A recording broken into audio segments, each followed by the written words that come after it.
Tonight is really a special kind of show because tonight, I guess, one of the most controversial men in America is certainly Colonel North, with the deal with the orange. But I think the guy we have on the night show is even more controversial.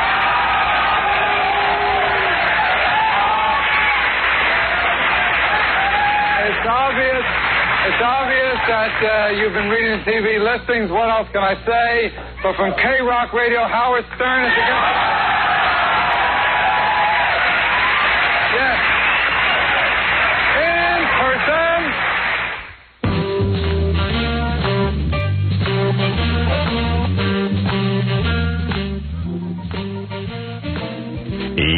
Yeah, good morning, everybody. How are you? Everybody okay? Good. All right. Look, I got to take a quick break. I come back. I get right into it. There's plenty going on. I'll tell you about Robin's book signing. I'll tell you about everything that's going on in the world. Tell you some of the goofy junk we're going to be doing on the show today. Gambling Dan is coming by today. We'll be back right after these words. We're back with the Howard Stern Show. Here's Howard.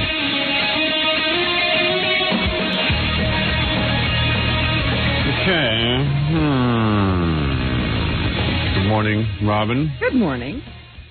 You looked so beautiful on TV last night as I watched you on Live at 5. You and Sue sitting there. Boy. So lovely. You must have been watching the wrong program. No, you guys... I saw me. Beautiful, as always, and... right. Excellent ambassador of the show, unlike Jackie, who is a bad ambassador of the show. Well, I try to hold up my end. Jackie's a weird guy. What are you saying? No, well, never mind Jackie. I'll tell you. Okay. I'll leave Jackie alone. Digress into Jackie already? I got to leave Jackie alone sometime. I can't, I can do a whole 4 hours on Jackie. It's hard. Jackie's like a hole in the ground. Yeah. Every time you're walking along a straight path, your foot falls in that hole. That's right. There you go. Anyway. I understood that.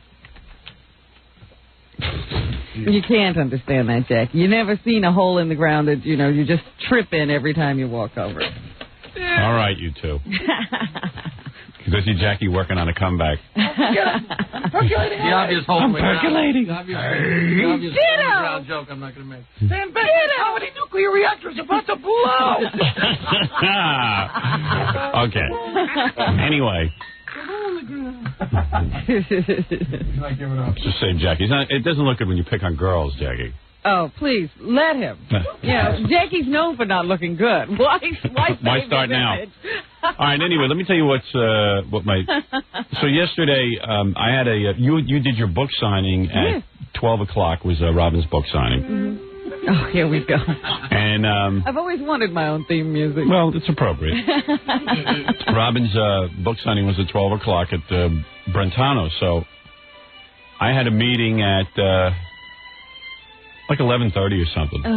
So I got there a little late because we were just sitting around the office, vegetating. But I got there a little late and I hurried up because I said, it'd be nice if I stopped in on Robin's book signing. Yeah. Because you would like that. Sure, I was looking for you. I expected you online. Because you always came to my book signings, and that would have been funny if I popped up online. Really? Didn't you want me to sign your book?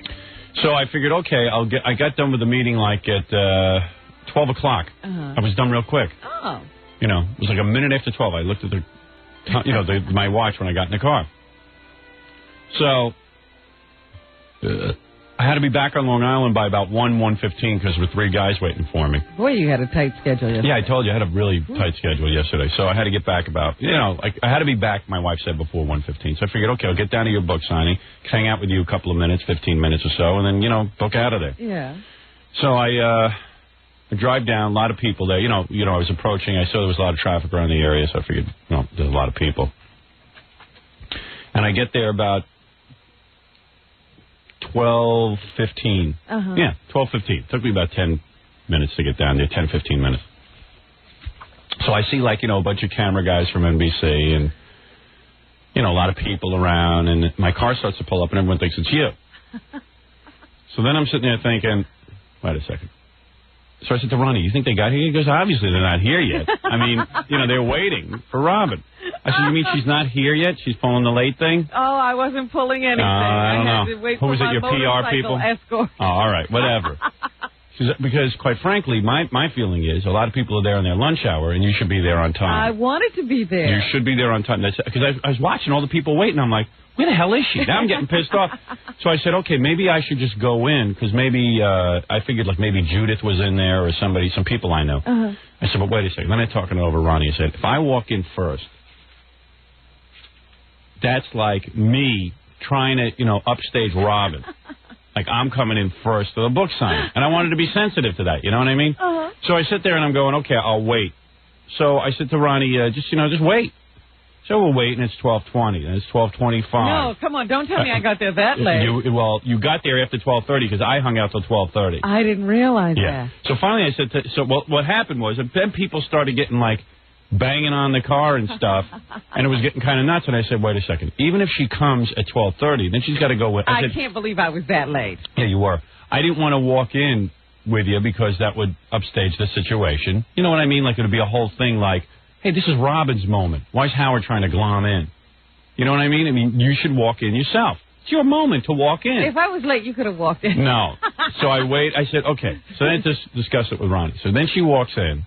Now it's already 12:30. We'll never get home in time. Stop it. So I'm waiting in the car, and everyone's starting to look in the car. Like, they look through the front glass because they can't see in the side. And then the camera guys, like, taking pictures through the front. Now they're going to think I'm goofy because I'm sitting out here like Howard Hughes. Yeah.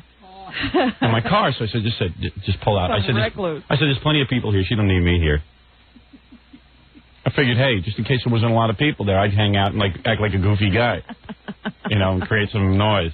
But anyway, you had a whole bunch of things going on down there anyway. But I was actually there. It was a good-sized crowd. I was making my entrance. Oh, boy. I'm saying these poor people, they probably got a lunch hour. By the time they get there, they're going to have to leave the line anyway. Some, we had to go meet the Hells Angels. Yeah. And shake the Hells Angels' hands, and there was a photo opportunity for the Hells Angels. Yeah. Where are those photos? I have no clue, but they made me do all this stuff. Yeah, that wasn't right. But then I thought, well, maybe they're trying to build some anticipation here, but they don't need it. They got plenty of people. No, I wanted to be there at 12. Yeah, I heard that because who did I speak to later in the day? I think maybe Gary or somebody. I don't know who, but whoever was with you, maybe Ralph or something, said, she wanted to just get down there. Yeah. But they were doing the waiting shtick. They kept delaying me, Yeah. We had to meet and take photographs, See, that's not right. Angels behind me and their motorcycles, and they were wonderful. I want to thank the Hells Angels for being there, but I needed to get down the street. Yeah. I mean, you didn't plan on spending the day with the Hells Angels. Yeah. Right. So well, that's the PR guys. A little bit of a delay there, but what was really funny was standing out of the roof of that car in that stupid Well, I saw that on the news. That was good. Did you meet any cute Hells Angels guys? Oh, there were, but who had time? No dates?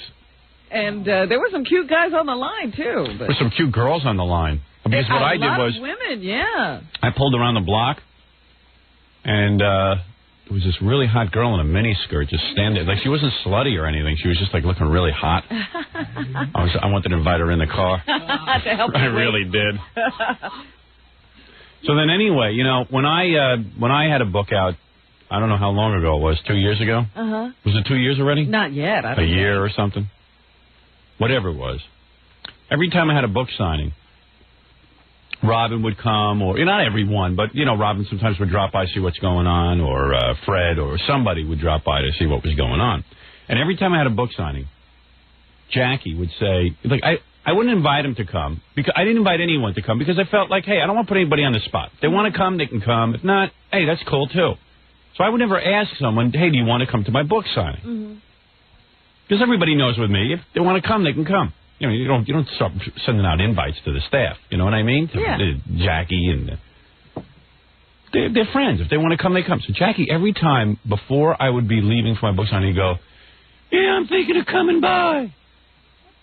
So... every time. Every single book signing. Yeah. Even when I did Philadelphia, he was like, yeah, well, me and Nancy are going to be in the area. We might come by. So, every time. Both New York signings. Whatever I did a signing. And then, of course, he wouldn't show up. And Jackie, I don't know, there's some psychological thing with Jackie where he likes to, no one asked him to come, but suddenly he likes to announce he's coming and then not show up, because then it's like, hey, hey, F you. I know what happened when you're leaving, like, hey, you got a book, and, yeah, you're going to sit there with all those people. I should be sitting there with all those people. I don't know what happens to him, but... you don't know what the process is, what's going on in his mind. He wants to somehow reject you. So, because yesterday... you announced on the radio that Fred and Gary and Jackie and, I don't know... Well, I did invite everyone to come. Yeah. And I was very pleased by the reception because it wasn't mandatory. I certainly wouldn't have felt bad if they said, no, I've got other things to do. But Jackie told you he's going, right? And everybody said yes. Yeah, and I was shocked when Jackie said yes. Yes. He can't just say, listen, I'm busy, or I don't want to go, or what. He always goes... So Jackie was like, yeah, I'm going over there. And then he says to me, you got to go over, man. You know, it's going to be wild. We're going to have a good time. Robin's going to show up in that outfit. He told you had to go. Yeah, he told me I had to go. And I'm like, I get resentful because, this didn't go on. I'm dreaming this. So all of a sudden, just trust me when I tell you the truth. You know I believe you. Yeah, believe me. So hook me up to the lying meter. So anyway, yesterday he's giving me this whole rap, and my hope was... happened. I even said to him, Jackie, I'm going to do this book signing. Would you, I'd really appreciate it if you'd come. I'd love to have you there. Yeah. And he said, well, I got a lot of things, and we just these tickets, and I said, well... a lot of doing nothing. Yeah. If you would just, ride over there with me and say hello to the people when we first get there. I'm not saying you have to stay the whole time. Yeah, right. And he goes, oh, I could do that. Yeah, so anyway, all I know is I was sitting here. I didn't engage him in this conversation. He said to me, hey, we're all going over. You going? I said, well, you know what? I said, about a month ago, this guy made an appointment with me, blah, blah, blah, blah, blah. It's a set appointment. I said, but I'm going to try and really wrap up fast, and then if I can get over, I'll get over. But, I don't know. I didn't want to say for sure because I don't know if I'm going to be there, but I'd like to stop by. And I got this appointment on Long Island, so I said, and I can delay that a little bit. So, in the back of my mind, I said I'd definitely get over there unless something weird happens. Mm-hmm. So, but... I don't know. Jackie has this move every time. And I'm on the, I go on Pete's show just before I leave, and I announce that Jackie's going to be there again. Yeah. He knows he's not going by that time. Nobody tells me. I'm still saying Jackie's name. Yeah, okay, so what? But what's his thing? I think this is my psycho. You're into psychobabble. Yeah. Listen to me, according to the newspaper. I think this is what happens. Can I be totally honest? Sure. I think where else are you going to be totally honest? Jackie... someone pointed out to me today, I said, what is the Jackie Martling syndrome? And he goes, well, envy. I go, okay. Or jealousy. What runs Jackie? Yeah, that fuels him. People are fueled by different things. So that fuels him. So his move is, he was he said to me. He was the drum major, getting everybody else to come. Yeah, he was going. He was really excited about it. Jeez. But in the back of his mind, he goes, yeah, they're going to get all worked up. And when the people see I'm not there, everyone will be disappointed. I'm going to curse. You can't. You ready with the button? No, you better not curse. Because the button can fail. You're so full of crap. Yeah, okay, so why didn't you go to Robin's book signing? Let's hear from you. What happened? Nothing. 5 minutes they needed you. 5 minutes. He knows what he's up to. And he did that with me each time. 11:45, we still hadn't left. I had to take my niece and nephew to the Knicks game last night. I had to get home, do a million things, and then come back to the city for a 7:30 game. Oh, so in other words... Plus the Rainforest concert is tonight. Plus I don't owe you an explanation, and I already apologized to Robin, and I felt bad. And I didn't tell you owed me an explanation. I was just curious. You see the belligerence? I don't owe you an explanation. I was drum rolling. I told you. You're drum rolling. You made this. You're full of crap, Howard. Freddie, was he running around? Hey, when she shows up in that outfit, boy. Isn't that right, Fred? Isn't that exactly running up and down the wall? Before he assaults me for no reason at all. I didn't assault you. Yeah. It's like, I'm going to say he was very enthusiastic. Yes. Okay, thank you. That's very diplomatic. Yeah. Is that fair? That's yeah, it's fair when Fred says it, but not I don't when want him yelling it. Yeah. He's going to be glaring at me all day. Yeah. Like Fred heard you in here. What do you think, Fred? Just because Fred's like a wall doesn't mean he's not listening. He's got ears. I do have feelings. And he has feelings. You can agree with him and still get insulted. There you go. But the move is Jackie always makes himself part of it and then suddenly doesn't show up. Yeah, well, I've noticed that That's about a cool move. The bachelor parties and things like that. Well, this was weird. I was sitting in a room yesterday with Jackie, and there's a movie screening that I know you can't go to because you have publicity to do. Oh, this ought to be good. And I've heard through the grapevine that Fred can't go. No. I just found out about it 10 minutes ago. Yeah. So me and Jackie are sitting there, Gary can't go. So I said, hey, Jackie. So Jackie goes, hey, let's go. Let's go. It'll be a lot of fun. We haven't done that in a while. So I go, yeah? I said, now let me get this straight, Jackie. He said, I want to know. I said, I don't know definitely that I can go. Because I never know how I'm going to feel after the show. And I'm being upfront with you. I go, what about you? He goes, my schedule's flexible. So I said... As flexible as it was yesterday? Yeah, so I said, yeah. So I said, okay. I said, so you want to go to the movie tomorrow after? Because I don't want to tell these people to set up a movie screening if if no one's going to go. Yeah. I'm not going to go myself. It's just too bizarre. Then if I want to leave, I got to sit through the whole damn thing. And judging from the newspaper reviews today, I'm not going to want to sit through the whole thing. That Stuart Smalley movie. Right. You can't just get up and walk out when the screening's just for you. Yeah. Well, Harold Ramis called and asked us to go see it because he says, you're goofing on the Stuart Smalley movie, but man, because he directed it, he goes, I know that you guys are going to love this. It's not like one of those Saturday Night Live movies. But in the paper today, it says it's like one of those Saturday Night Live movies. Harold's a nice guy. But Harold's a real nice guy, but you know what? He can make a great movie like Groundhog Day, and he can make a bad movie like that Paradise Island. What was that movie he made with all those different people? Was that his? Yeah. Paradise Island, that's right, with Robin Williams. Yeah, right. One of the worst movies. He can make Paradise Club. Right, Club Paradise. He can make both of those movies and not be able to tell which one's good and which one's bad. He thought they were all funny. He thought they were all good. He needs me to tell him which ones don't work. Before he goes out on a limb and says something funny, maybe he ought to run it by you. You know, when I was originally putting together the team for my movie, the name Harold Ramis was brought up, and I said, you know what? Yeah, that's pretty cool. I'd like to talk to Harold about it. And Harold was like, I don't know. My God. Whenever it comes to me, it's like, oh, my God, should I make a movie like that? My career? And I'm like, you know what? You would make a movie with Al Franken? You would bet your money. Parted on the side. Yeah, and that obnoxious character that one can only take, by a minute into the sketch, you're ready to vomit. Yeah. It's a funny sketch, but I don't want to see 2 hours of that. Not a movie. Yeah. That's a guy you don't want to go home with. And who, Harold or Al? No. That Smalley guy. Yeah. You don't want to spend a lot of time with him and his family. So anyway, I said, well, maybe I'll go check out the movie, but I always like these guys. They're like, I don't know. It's like, man, that's when you know you're getting old, because you should just go do it. I've got fans. I'm cutting edge. I've got millions of fans, people who are dying to see this thing. We're about to embark on something new. What are you so afraid of? Get with it.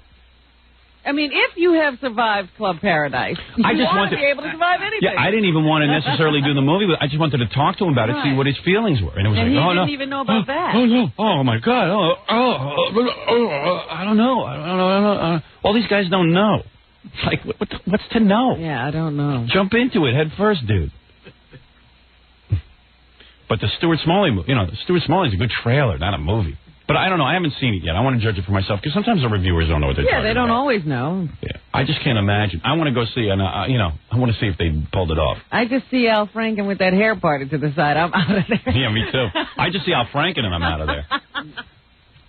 I can't stand that guy. Al Franken. Wasn't Al Franken the writer on Saturday Night Live that everyone used to goof on? Like all the original people? He was an intern or something? Yeah. I don't think they were even full-time writers at that point. Right. He's been part-time for 15 years. He's angrier than Jackie. You bet. What is it? They made Franken and Davis split a salary. That's what it was. That's what it was, yeah. Oh, that's right. One guy got the book. Yeah. And then Chevy Chase used to take Al Franken. Hey, what do you think of this move that Jackie makes where he goes, hey, I'm coming to the thing? Well, I didn't really think about it. Like yesterday, he said, hey, I got to take care of some stuff at home, and he left, and I didn't think about it. But then I just remembered that he didn't even come to my bachelor party. Yeah. Well, which was like a no-miss, party. Well, how about when we have the bachelor parties at Scores? He and didn't Jackie... see Fred almost die. Oh, but you know what? And then he got upset. You know what it was? He was angry because he was going through a negotiation. There you go. Or something, one of Jackie's negotiations. Yeah. He's always angry. I guess he was angry at us, or me. Well, that's what I was trying to explain, that Jackie doesn't just get angry at the company, he gets angry at us. What's weird is nobody's offering Jackie these big salaries and stuff, and amounts of money and a living. But the one thing that generates this money, he's always angry at. Mm-hmm. So anyway, and to show his anger, because he was upset, he wasn't going to go to Fred's bachelor party. Then I think in the back of his mind he was like, once I'm not there, everyone's going to miss me.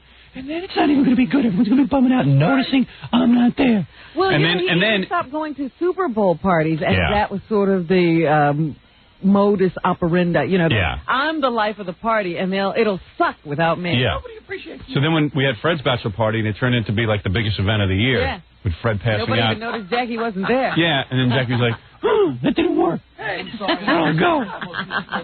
I don't know, it's a weird thing. Yeah. Because Jackie goes to anything, like he'll go to any party, go to anybody's house. He goes to the Christmas party for this company, which he's always angry at. Yeah, right. But we don't go, that's why he can go. Yeah. Well, that's like Jackie will... That's exactly right. I'm telling you. We don't go, he's the star. Howard, our first year at Channel 9, Jackie was the only one who went to the Channel 9 Christmas I mean, party. it's not like Jackie won't go, but the things that he misses are things that have to do with us. Yeah.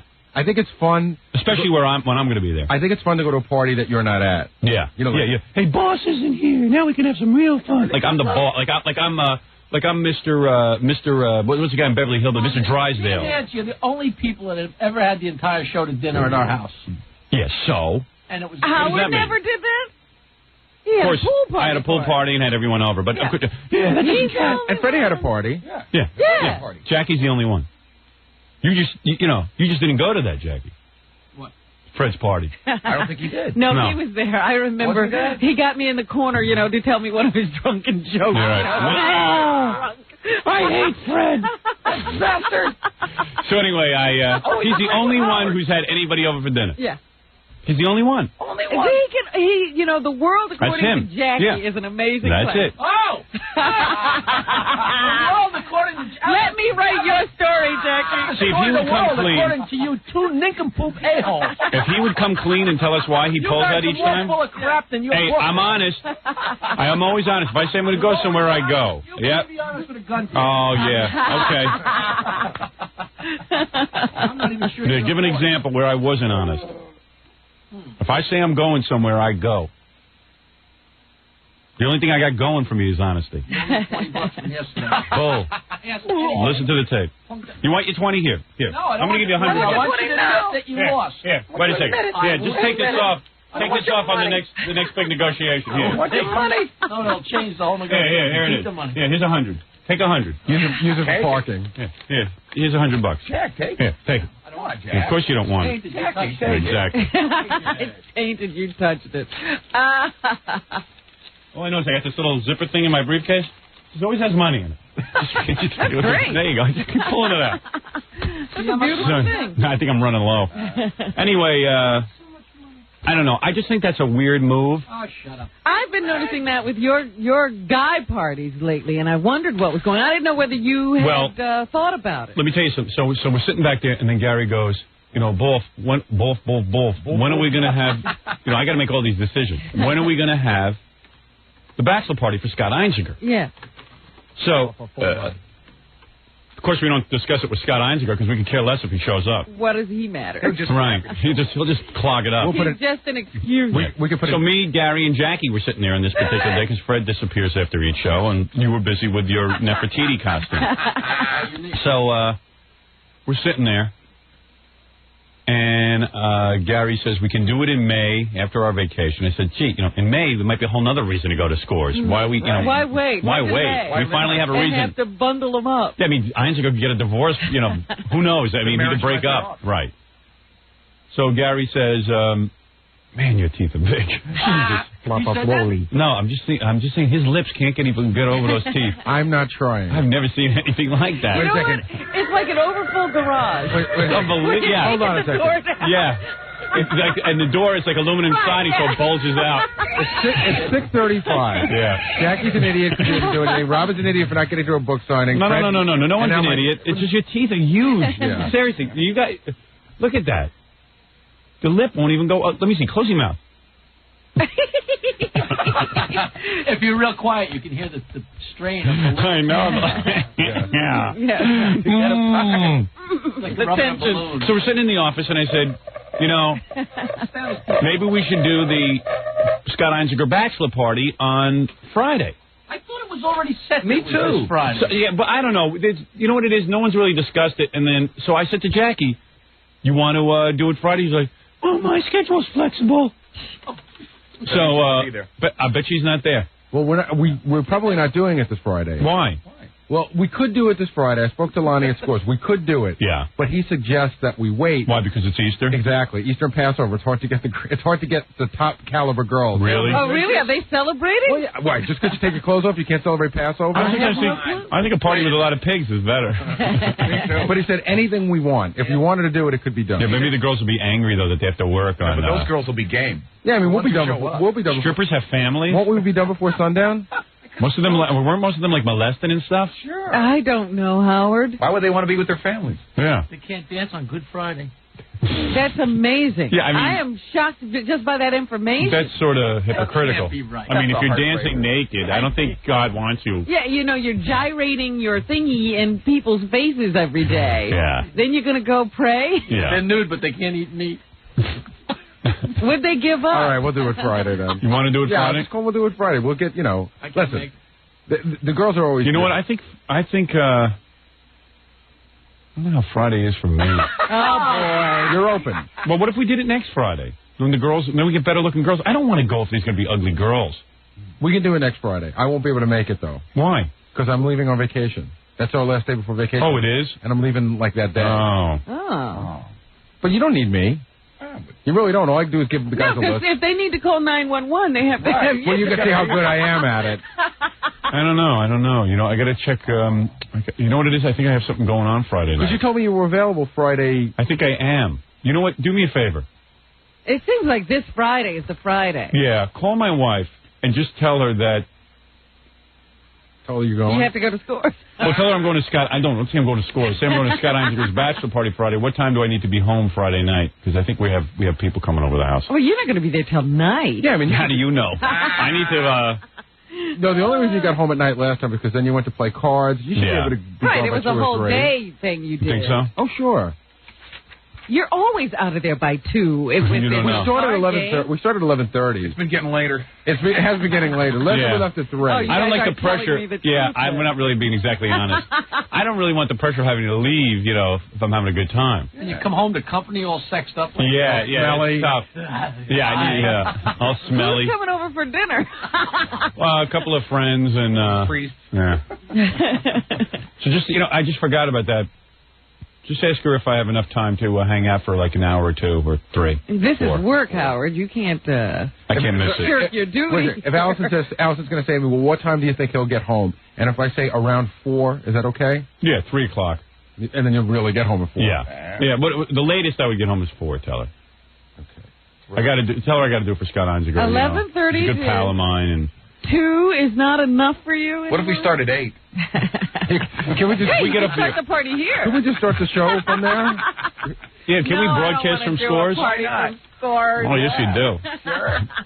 I'd rather not see you guys like that. You could sit on the sidewalk and have your microphone. I'll just run in every few minutes. Why don't we just leave at 9 and we'll be on cellular phone and Robin can be here? There you go. There you go. Didn't she want to dance at one point in time topless? That's over, Fred. Cured. Hey, what happened to that? In your book, you mentioned you want to be topless. That is over. Yeah, now you're sophisticated. All right. You know what? I'm game for this Friday. Okay.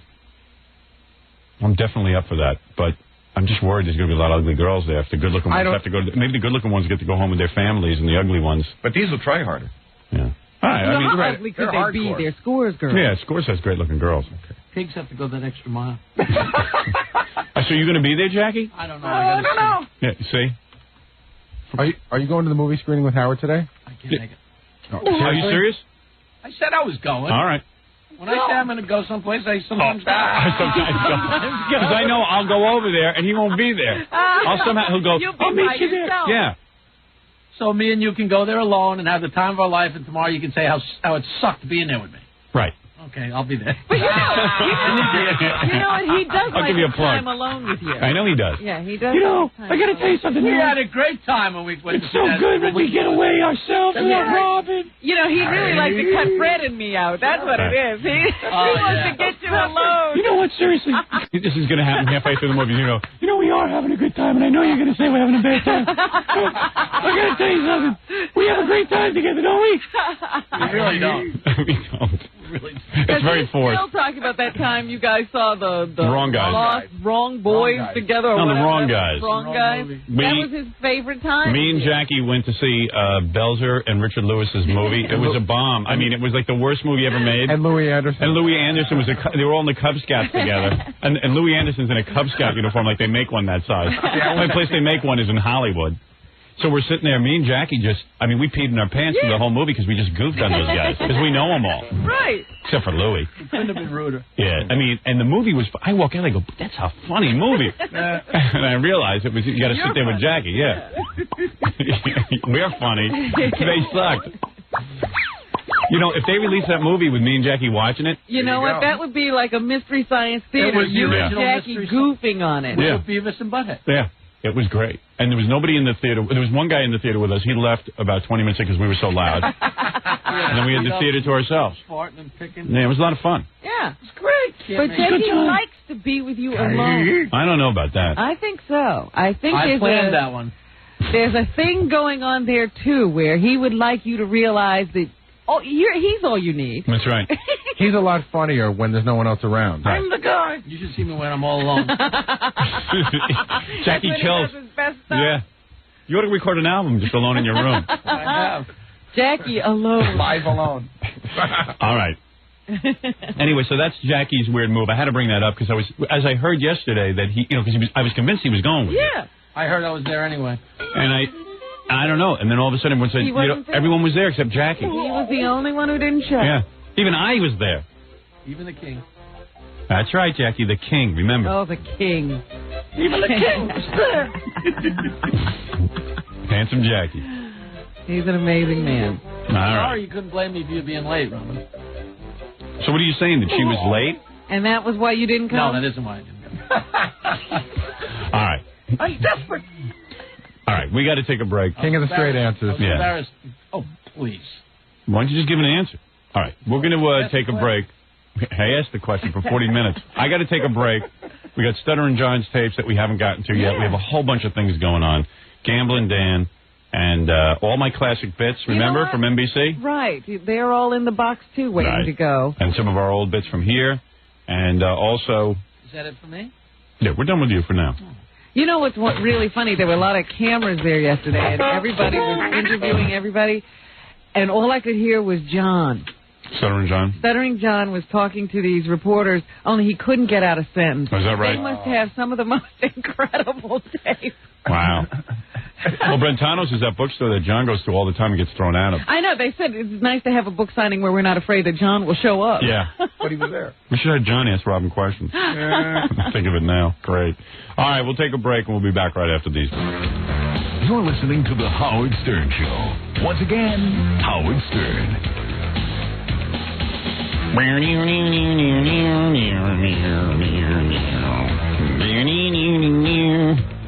9 Inch Nails. They are good. They put out a new video on MTV, 9 Inch Nails. It is very good. That guy kind of like is zeroed in. That guy Trent Reznor, he's zeroed in on what's hip. Like some guys just know what's hip. This video is really good, man. It's just got dogs. It's from his live show. It's got dogs and animals decaying while the song is playing. Oh, yeah, I see. Awesome. That's from the live show. That's the show I saw. That's pretty wild. You see that big screen? Yeah. It almost looks live, but I don't think it's a live track. No, it's not. Right. But it's the video from the live show. That's pretty cool. Hey, Gary, bring in that 9 Inch Nails album. Remember that song I said was Song of the Year? Yep. That's the one they made. That's the song. That's the song. Yeah. I know how to pick them. You're sitting there watching there, the song's playing, and there's this dog decaying. But you don't know it's a dog decaying because it's backwards. So it's this. All you see is like fur all over the ground. It's like this time-lapse photography going on, too. What they do is they keep the camera on the dog, and while the dog is dropping dead,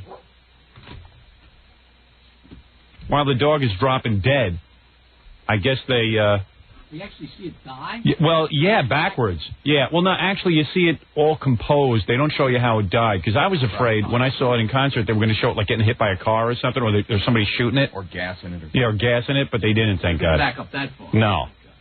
Like, I was really happy about that.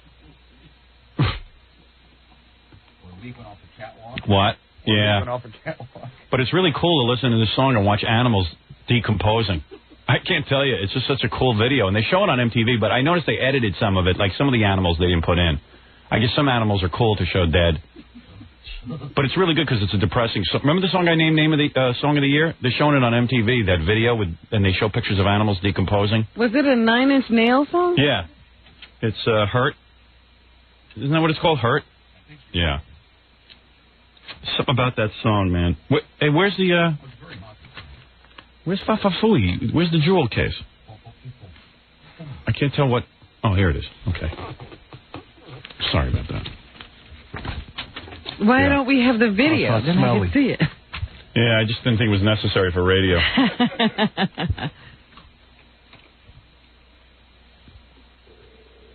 This one. This is cool. And it gets you all depressed and everything. Was this because his dog died? No, he did this before his dog died. Oh, this is when you go to the concert, they have a big screen, and the screen comes down in front of him. So like through the screen, it's a real super thin screen, you can see him singing kind of. That's a scrim, Howard. Yeah, scrim. And you hear how it sounds like there's dirt on the needle? Yeah. That's the song. It's so cool. And then it's the coolest video on MTV.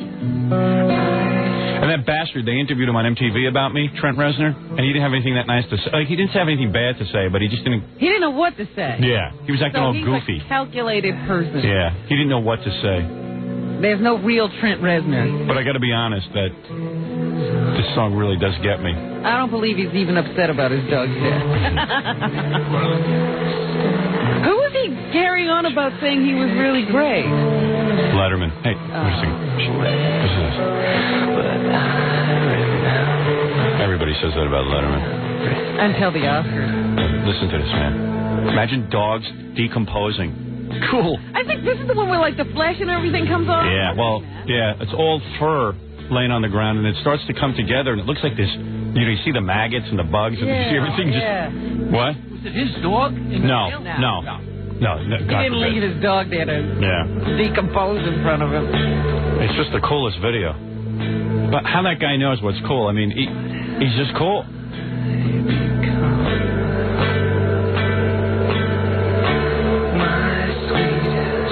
Because, you know, like usually in a rock video, I need to see the group singing a lot. But you don't in this one?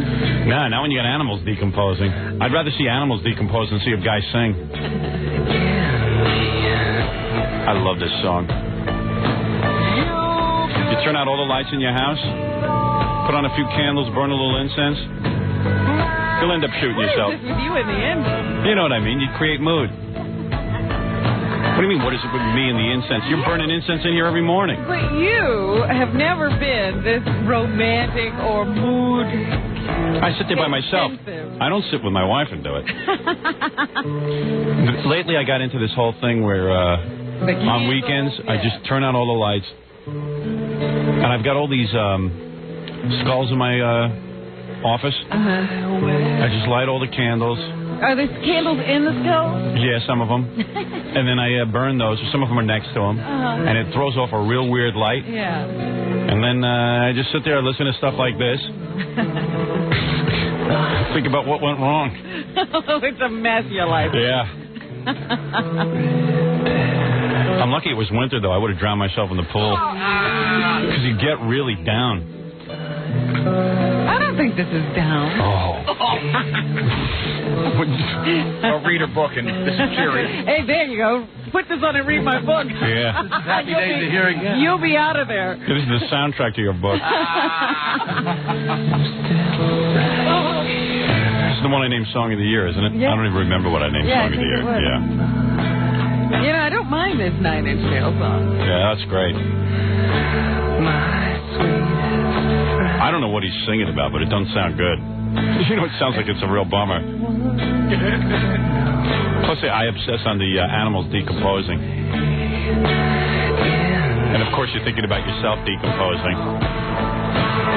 And you're seeing your body breaking up. And then this thing's driving the sound in your head. See, this is the greatest part of this song. Yeah. I told you this is the song of the year. There's no better song around. Because a lot of people wrote me and said, hey, since you named this album of the year and song of the year, I went out and bought the album. Now I want my money back. Yeah. When he's good, he's really good. But when he's bad, it's really every song on the album is good.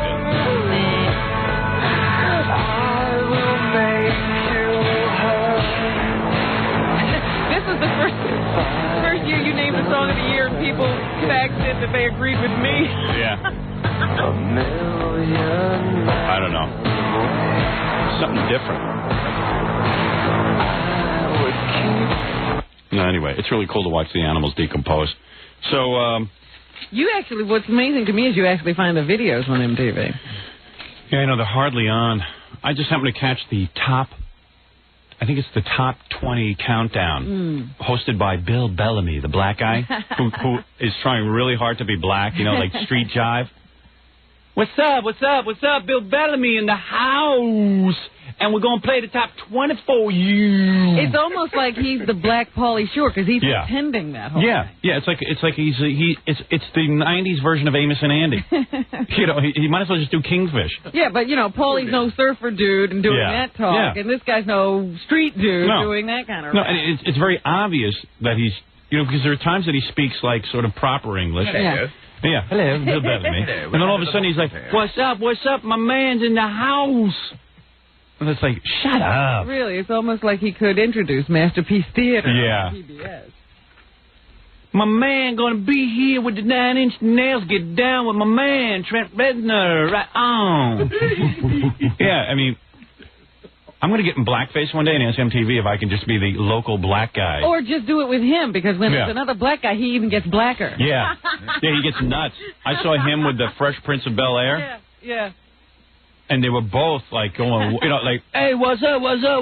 Now, I know the Fresh Prince of Bel-Air can speak English because I've seen him on that show, and he can talk. He's another guy who really, he works hard. At being black. At being street. Yeah.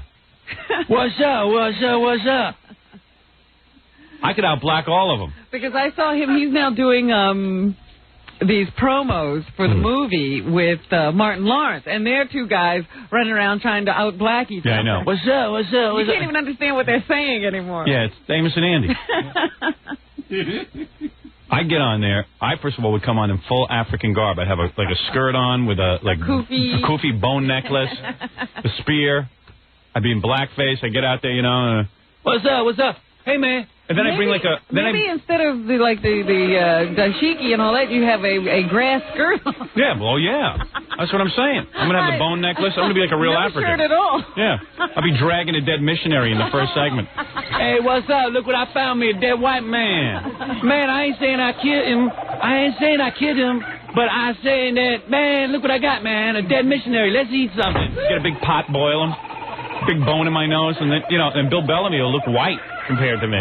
And then in the next segment, I'll bring a zebra in and kill it. What's up? I got a zebra in the house. In the house, a zebra. Yeah, that guy thinks he's like real cool. So he was doing the top 20 countdown, and I was just laughing because he was so street. He was such a street black. But I go on there, man. I blow him right out the door. I'm willing to go on that show in blackface and blow him out the door. You're always making these offers these days that nobody will take you up on. Letterman won't take me up on my offer. Bill Bellamy won't. MTV doesn't want you. I get it. Yo, Bill, let me pick bugs out of your hair. Like I just say, pick bugs out of each other's hair, like in Africa, like you see on those National Geographic things. The tribe picks bugs out of each other's hair. They're grooming because it is necessary in the deepest, darkest part of Africa. Yo, what's up? Let me pick the bugs out of your hair, Bill. What's up? I know those MTV VJs think they're cooler than like us, but they're not even. They can't even touch anybody in terms of cool. And if something happens to the girls on MTV, it scrags them all out. That girl Dallas, who was good looking the first time she was on, now she looks like somebody threw her through a window. Really? Yeah. I haven't seen her since that beginning. Daisy Fuentes is the funniest one because she had a real thick Spanish accent when she first started. She used to do the Spanish MTV. Right. So she took some elocution lessons, and she kind of cleaned up her language so she could sound sort of, you know, Americanized. Mm-hmm. But the Spanish slips through every once in a while. Yeah. She struggles with every word. That's pretty funny. I caught a glimpse of her the other day. Yeah, she sort of sounds like Sue Simmons trying to do that story about the Israeli girl who got killed. The girl who went to Israel from New Jersey and got killed, and there was a whole bunch of, like, Jewish names. Yeah. I thought Sue Simmons was going to pass out from lack of oxygen. I thought she was going to die of asphyxiation. There was this whole thing that the two girls who went to Israel, one was named, like, Shvavui. Yeah. You know, I don't know what it was, but it was like a Jewish name, Shvavui. Yeah, I don't know whose name she was trying to pronounce, but... yeah, Sue almost really passed. You saw it, too? Yeah. Yeah. Really caught her that day. She was caught by surprise. Yeah, Sue passed out. And the name was in the story 3 times. If anybody has tape of that, could they send it in? It was Sue Simmons on, I think it was Monday. It must have been like 2 days ago. Yeah, it was Monday. Yeah, Monday. It was Monday. And I'm sure Sue Simmons has to hate Jews. I mean, she can't pronounce their names. It screws her whole career up. Oh, she does now, anyway. She hates their names. Right. But it was like, and another girl from Jersey was hurt in the accident. Oh, the hell with it. Let's move on with the story. Chuck? You know what I'm saying. Yeah. So she was having like a real tough time with it. I got to take a break. We'll be back right after this. We're back with the Howard Stern Show.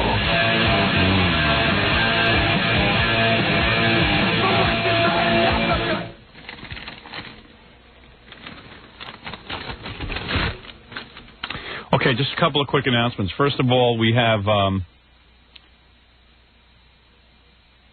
we're trying to put together an Easter show for Friday. It was terrible this year. We had a terrible tragedy when... I think Friday's getting way too packed up.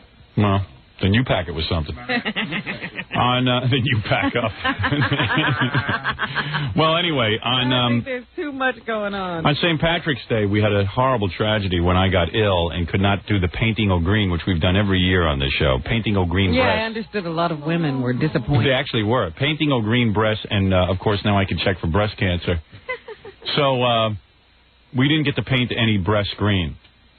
But in honor of Easter, we're starting something brand new, and quite frankly, I think it's a little more exciting. It's Easter. We're going to paint your breasts like Easter eggs. You're going to dye them like eggs. Yeah. And plus, the doctor will be in on Friday. That's Dr. Stern for a complete pap smear and the painting of eggs. So... You would paint the eggs. Oh, I'll paint anything you want. I'll paint your eggs. You want to paint eggs? Come here, I'll paint your eggs. I got a very fleshy paintbrush. Anyway, so for the Easter show on Friday... like a fine stroke, if you will. Yeah, well, you're not going to get that here. You get a short stroke. For the Easter show on Friday, you come in. Yes, I will paint your chest like Easter eggs. And then, of course, if you want, I'll give you the breast exam. And we're looking forward to that. So anybody who missed St. Patty's Day for the Painting O'Green breast, you can get down here, and you got to contact Gary. Or just come down, I don't know. I'd be more than happy to help you out. It's not something I particularly enjoy doing. I just do it for my fans because they love it. A little disclaimer. And then if I go over to the Bachelor party on Friday, my head should be ready to explode for the entire Easter weekend. I was going to say, I don't think you're doing yourself any favor. Oh, no, I'm not. Evening festivity. I do it because I love the show. Absolutely. Let me just say, so that's Friday for the big Painting Easter eggs. And we look forward to seeing you, especially those people who are going to come down and hang out with us on St. Patrick's Day. And also, each woman will be given bunny ears to wear while she's in here, as I will be wearing my own bunny ears. I see. Yes, to get into the true spirit of the holiday. Also, yeah. On the front page of the newspaper today, our own senator from New York, the great Senator Al D'Amato, was actually laying there being brought in on a stretcher or in his hospital bed in glasses. He looks terribly vulnerable. Yes, he does. And, it occurs to me he has the same luck I do, the great senator from New York, What do you mean by that? Well, he finally gets single, has a girlfriend. In fact, he's so into this girlfriend that they say in the paper today that he won't even when Claudia and him were at some charity bash, he follows her to the bathroom and stands outside the door waiting for her, and they hold hands 24 hours a day. He doesn't even, and then don't forget, Senator D'Amato has guys he travels with, security guys. So those guys got to stand outside the bathroom too. So everyone's outside the bathroom waiting for Claudia. Yeah. Well, she'd be dooting. He's really smitten. That's my girl. That'll last. That never lasts. That doesn't go on forever. And don't people know it while they're in the midst of it? They seem to forget. They forget that burns out. Yeah. But anyway, that'd be my luck, So I get all that going, and then what happens? I drop dead of a heart attack. True. That would happen to me, so I just stay married. I don't want any. Dead, your wife will be there. Yeah. At least my wife will be there to cry. He was a good man. Now, where's the young stud? Yeah, me, I'll finally get single. I'll be, I'll have a TV celebrity as a girlfriend. I'll drop dead of a heart attack. I know it. Yeah, all those years he was married, no problem. Yeah, but anyway, he's okay. He just had some chest pains or something, but they're saying Are we going to call him today? Yeah, of course. I think we ought to talk to him, let him assure people that he's okay. Yeah. They say he's upset because he did that Judge Ito. Yeah, that's what everybody's saying. He was depressed about the Judge Ito thing. You got to get over that stuff. Yeah, who cares? People have thin skins. Yeah. It was funny. We liked it. Hey, and speaking about me with the Spanish people, there'll never be any resolve to that. I had that going on with the Filipino people for 2 years. They were mad at me because I said that you could buy girls in the Philippines. They obviously haven't faced the fact that you can buy girls in the Philippines. Oh, they don't mind that. They mind you talking about it. Yeah. They don't mind that it goes on. In fact, I've got a whole thing that I'm going to do about the Philippines this morning. It's really great. I got a flyer in the mail. The trips to the Philippines and the girls you can get. Wait till I read this to you. You're going to love this. And so anyway, my thing with the Spanish people is that the Spanish people didn't like me. When Selena died, their hero in the Spanish community, they didn't like that I said I didn't like Spanish music. So they now want to boycott all the sponsors and all that. And I'll tell you one thing. None of my sponsors should be nervous. Because boycotts don't work. This is America. In America, we don't boycott. In America, we sit home and relax. And quite frankly... is good here. Yeah. People boycott if it's convenient. People boycott if it's convenient, right. Yeah, if you can't get it in your area, then you'll boycott it. But I'll tell you one thing. If there is any of my sponsors who I hear buckle under to this obnoxious attempt at, publicity seeking, because this is absurd. My sponsors know what I said, and they know I didn't say anything wrong. If you can't... Listen, this is America.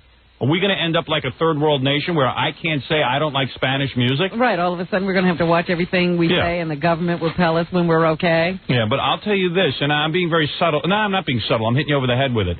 I find out one of my sponsors cancels, I will start a boycott. You watch and see if I can't make my listeners not buy your product. You wait and see. There you go. I will fight fire with fire. I'll tell you one thing. My boycott will be 20 billion times more effective than any ridiculous boycott that... First of all, I've spoken with lots of Spanish people who listen to the show who say, you didn't say anything offensive. This is being started by some outside group in Houston that doesn't even pick up my show. This is a bunch of guys who are frustrated that one of their own, their fan club president, killed Selena. I think it's more like two radio guys trying to get some publicity for their own show. Yeah. So, I don't know. And I've gotten so many letters of people who are completely annoyed by this. It seems to take a few days for the sane people to speak up. But let's say one of my sponsors cancels. I would, not that any of them have. If they did, I will start a boycott of that company that will make them real. The same way I took, let's say, Dial a Mattress from, when I first met them, they used to bill about $1 million in gross with the betting sales. The first year we took them to $13 million, and now I don't know what they do. I think they do about $40 million. I will turn around and get my audience not to buy that product. And I will boycott. And I am dead serious. Every half hour I will use this radio station to boycott and to get my audience together, my millions and millions of people, not to buy that particular product. That is what I have to say. That's my statement. And no one believes the power of that. Look what I did to Edsel. What is Edsel? No, I'll actually do you remember the Edsel? I ruined that car. I'll do a boycott that they actually feel, to be quite honest with you. You better believe it. And I've gotten so many letters from different fans who say it's really, this guy goes, Howard, really funny how everyone's getting their ponchos in a twist over this. That's real perspective, going to war over this ridiculous issue when there's so many problems in the Latin American countries.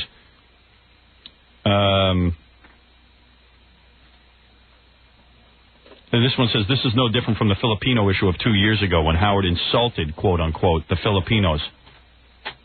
Nothing came of that. Of course not, because it was ridiculous. You know what's interesting to me? I said this to I was thinking this morning when I got up. Everybody says, you're racist and you're a race baiter and a misogynist. Yeah. And I looked at the people on the line yesterday, very well behaved. You know, they didn't get out of line. It wasn't a rowdy crowd. At the book signing?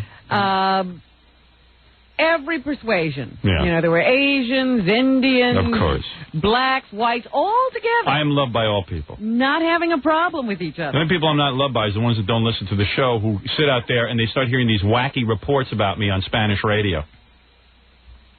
Here's a guy. This guy read my mind on this is from Prodigy. This guy Mark says, I, for one, am going to pay extra attention to the commercials, do my best to patronize the folks who advertise on the Stern Show, and let them know I only do it because of the Stern Show. Likewise, I propose a reverse boycott. Anyone who drops the show because of these unconstitutional Banana Republic tactics will never see $1 from me forever. There's a smart man. There you go. Here's an anti-Jackie one. Put that aside. There you go. And this one is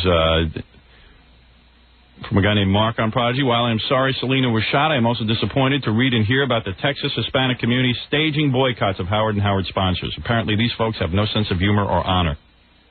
It is dismaying that community leaders and citizens can band together to avenge a slur, yet can rarely motivate themselves to eradicate drug dealers, gangsters, or murderers, crooked politicos, or fund community revitalization. Yes, boycotting for slur is easier than boycotting for cleaner streets, better education, and neighborhoods. Amazing. Got a point. Well, there you go. That's the point. Well, anyway, I could read these all day, but I guarantee you, I will. Here's another one. With all the suffering and political corruption in Mexico, I find it hard to swallow that LULAC, that's the Spanish organization that came out against me, has time to even bother with a petty subject like this. This only proves to me that groups such as this don't really stand for what they say don't really stand for what they say they do. They want to boycott sponsors? Well, I don't know too many Hispanics that actually will care. Nor that many that listen to his show. Actually, what they're doing is giving Howard more publicity and attention. Meanwhile, we all will still be listening to him cracking jokes about everyone and everything. Here's another one. I live in Texas. All this boycott crap is only going to create more publicity for Stern. There you go. Personally, it all comes down to the freedoms that are afforded in America. The Hispanics and Latinos come to this country for our freedoms. This is just another freedom that is afforded to us, the freedom of opinion and expression. Well, they're not used to it. It'll take them a while to figure that whole thing out. I certainly don't see any Polish people jumping on Stern's case for all the Polish jokes he used to tell, or the Jews jumping on his behind either. Well, there you go. See, Robin? A lot of people behind us. Well, as I said, it takes a few days for the sane people to get heard. This guy says, I'll take up drinking Snapple every morning rather than my orange juice to prove my support for the Howard Stern Show.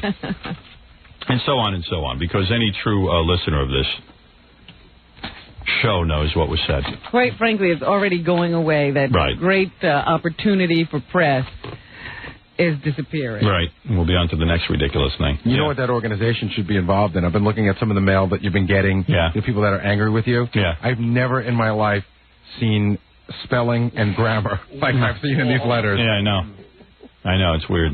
They maybe set up some remedial reading courses and stuff. That would be really good. I'm sure they don't do that.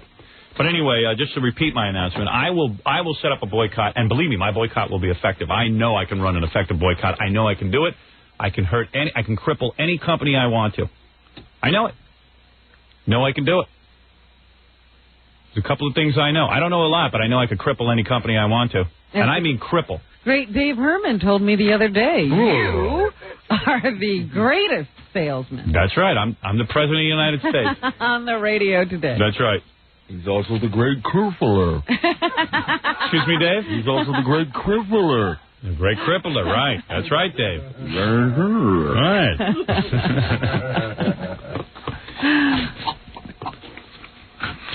Also, I got a letter, I think from a famous actress. Really? Yeah. Very famous? Well, yeah, years ago. I mean... famous or new famous? Old famous. Okay. Remember the actress Patricia Neal? Oh, yeah, sure. The one who had all the strokes. Yeah. Well, she was famous. Didn't she do a lot of movies? Yes, she did tons of movies. HUD was a big one, and but long time. Yeah, but I remember when I was a kid growing up, like she was a big deal. Yeah, but then she had all the strokes. Yeah, well, she's an old woman. Well, but she had them while she was pregnant. She was real dramatic about it. Really? Yeah, she was pregnant and she had all these strokes, and she had the baby, and the baby lived, but she couldn't walk, and a whole bunch of stuff. She typed a real good letter. She's all better now, I think. She still had a few more strokes a few years later and, might be compromised a little bit, but she's had some incredible medical history. Listen to this. She writes, Dear Howard Stewart, I think it says Patricia Neal. Well, it's like official Patricia Neal stationery. The most unusual name in the world. Yeah, but I mean, I wouldn't expect her to be a fan. She goes, Dear Howard Stern, I listen to you just about every morning of my life. Where's it from? Manhattan, New York City. She could live here. I find you all exceedingly amusing. This morning when the subject of your plaque was discussed, I suddenly had an idea for you, which I consider very good. I think that the plaque should be put back up, my bathroom plaque. Yeah. And I think that unbreakable glass should be put over it. I do think an electronic device, I do not know how, but perhaps an electric shock would go off if anyone tried to steal it. Is this a good idea or not? Yours most sincerely, Patricia Neal. I wonder if that's her. I mean, it's not a real good idea. I don't want to shock my fans, but... Why wouldn't she tell you who she was? Well, I think you're supposed to know. How does she spell her name? Does Patricia Neal spell her name in any special way? This is Neal. I don't know if that's... Is that? That's it? I don't know. Is it? I know Neil Drake spells it Neil.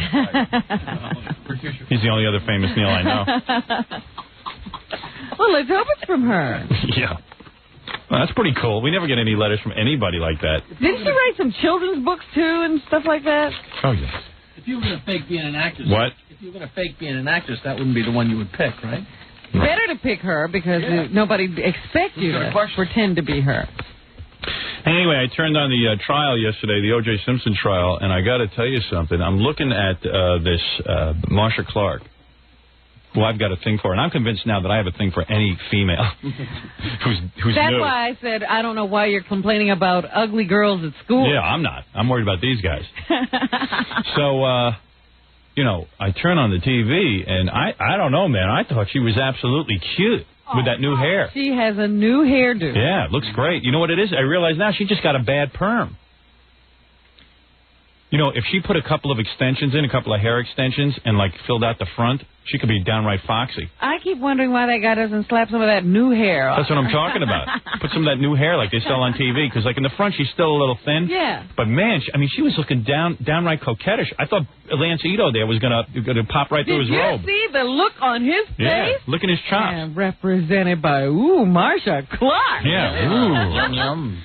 Hey, how about some implants? Cock-a-doodle-doo. Yeah. Yummy, yummy. Miss Clark. Love in my tummy. Miss Clark. All of a sudden, Hubba, Lance hubba, hubba. came to life. Yeah. Didn't she look cute? Did you watch it yesterday? Yeah. I turned on to check out her hair, too. I tuned it in just watching it. I'm going, boy, she looks real. And I go, wait a second. Whoa. She looks absolutely cute. You know what people were calling it? Serious lawyer hair. Really? I just saw it like as like a real improvement, man. She obviously got one of those really bad mole perms. She was a fashion victim. Yeah. A lot of women do that. At one point, my wife, like after the first or second year of our marriage, she went and got one of those really bad perms. She came home smelling like sort of like apple cider. And she had like tight curls like Harpo Marx. And I remember I go, holy cow. Yeah, when did women start to think that was attractive? Yeah, I was like, I'm getting my ass kicked here. I married a girl who had like straight hair, like, you know, like Sybil Shepherd.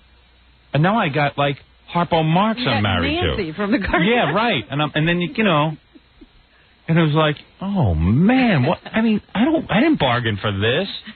She goes, don't you like it? And I was like, no. And then she had it like that for a year or two, and it was like, oh, I didn't want a girl with an afro. I just didn't want that. That's not who I married.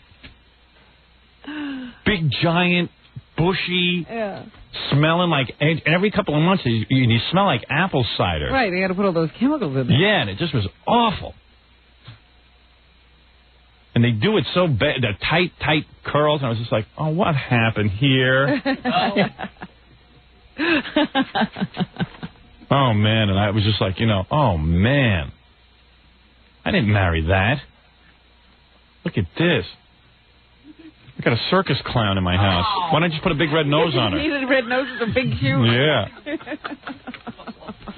You know, I want an afro. I would have married Angela Davis. Who was a hot piece of ass Black Panther, if I ever did see one. Angry. It's a real thing. Oh, nice and angry, man. To mellow her out, you'd have to work on her with a jackhammer. Good luck. Yeah. It would take you all day. Yeah, but you know what? What else you got to do? All right. A lot of sugar. I got to take a break. We'll be back, and then I think we're going to... Kielbasa Queen's going to stop in to just swallow some sausages. Some people were asking me where she was the other day. It hasn't been long ago that people said to me, where is the Kielbasa Queen? Well, we're going to have an update today, and then I'm going to do Stuttering John, and then I just got a whole bunch of stuff. I got to replay a bunch of classic bits. I got to take some phone calls. We'll do it all when we get back. It's the Howard Stern Show. Here's Howard. Yeah, baby.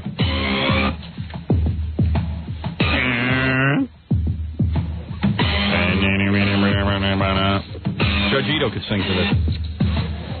Miss Clark, look at your new hairdo. I think I'm in love with you. All right, Jackie the Joke Man Marlowe to order Jackie's Wild Comedy CD or cassette. It's only $10 plus $3 shipping and handling. Jackie doing his bong hit right now. Jokeland special, buy two, get one free. Call 1-800-323-KING. Thursday night, April 20th at Rascals Comedy Club in West Orange, New Jersey. For filthy jokes and info, call 516-9221. Remember, 516-9221 is not a pay service. I could do 12 hours on Jackie. Today, Gary showed me like Jackie the hippie. Yeah. He's up to always goofy stuff. Him and his wife are hanging posters all over the station with pictures of a cat that they found, and they're trying to find a home for the cat. And Nancy writes the ad, his wife, in the voice of the cat. It's very beautiful. So she's the cat speaking. Yeah, she's like, hi, I'm a fluffy, nice new cat, and the Martlings, and the you wrote that, you homo? I wrote it. Oh, man. Jackie, tell everybody Nancy did. Yeah, please, don't. It's like, hi, my name is Fluffy the cat. The Martlings did something really stupid. They got a third cat, and, you know, they couldn't handle me. They couldn't handle me, so they're looking for a new home for me. I'm sad to leave Jackie and Nancy, but I do love, you know, this is a cat. This is Johnny. Yeah, this is food in Korea. Johnny the cat. Yeah, his name is Johnny. Yeah, it's like, hi, my name is Johnny. Johnny. I won't destroy your furniture. Yeah, I won't pee on your kitchen table. I won't spray everything. Yeah, the cat talks like Jackie. It's like, hey, Gary, you got that ad?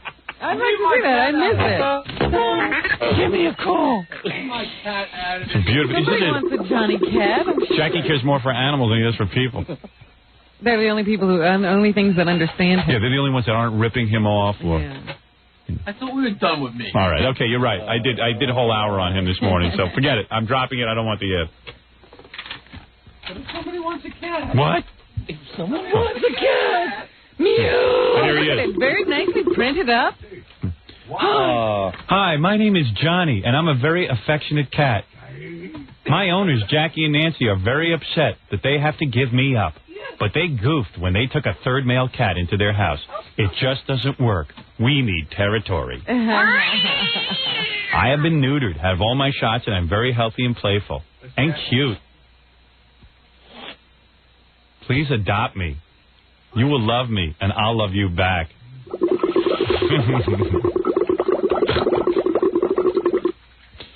Hey, why don't you give the number on the air?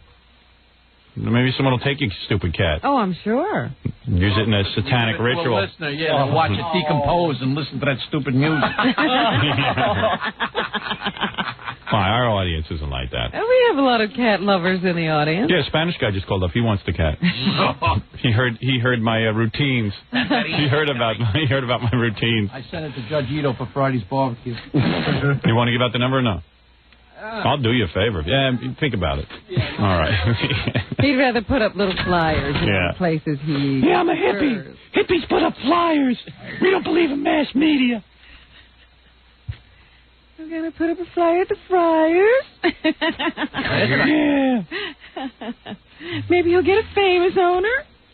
All right, bring in the Kielbasa Queen real quick, Gary. I don't want to keep her waiting. So this is a woman we met a bunch of years ago. We used to put her on our Channel 9 show, and a lot of people want to know what happened to her. This woman can, like, deep throat a 12-inch, 13-inch sausage. And she's like the world's most talented human. And then, I don't know, You wonder how she discovered this talent. Yeah. She was also at Gary's bachelor party, too. Hey, Kielbasa Queen. I'm so happy, man. Yeah, how you doing? Yeah. Hey, you look a little better, too. What, you clean up your act? Hey, look at that. Hey, you don't look bad. I never recognize her. She looks different every time we see her. Yeah, you box yourself up. Getting a standing ovation. Hi, Robin. Good morning. Yeah, she's great. She was at Gary's bachelor party. We had her over there, and what she does is she just, like, opens her mouth and then can actually shove, like, a huge sausage. Yeah, and she's little, so it's amazing to see this happening. And really, Kielbasa Queen, I'm not going to keep you on too long because you're really better for TV. I mean, we have the TV cameras here, and we'll put you on the E! Show, but, you know, a lot of the radio audience, it's the fun is watching you jam those big, giant sausages You're into really your mouth. better for television. Yeah. And what's going on? And are you still married and stuff? No, I'm not. Oh, you're not? Yeah, because her husband was real mad because he didn't like her swallowing the sausages. His family sent him sympathy cards. After you were on our TV show? Really? Oh, really? I didn't even know she was married. Why, though? I mean, if my wife was that into oral stuff, I'd be like, I mean, why would a family be upset about that? Must have been from his mother, you know, she didn't understand. It was actually his sister. But Get closer to the microphone. Oh, so he dumped you? Okay. Did you care? I dumped him. Oh, you did? Was turning into fights? Yeah, because I had heard after you were on the Channel 9 show that he was upset and stuff. Yeah. That's too bad. Hey, what are you going to do? You got to move on. That's right. Hey, if my wife could do that, I'd be proud. I put her on TV. There are takers, you know, standing in line waiting for the Kielbasa Queen. And she doesn't gag. I mean, how long are those sausages you use?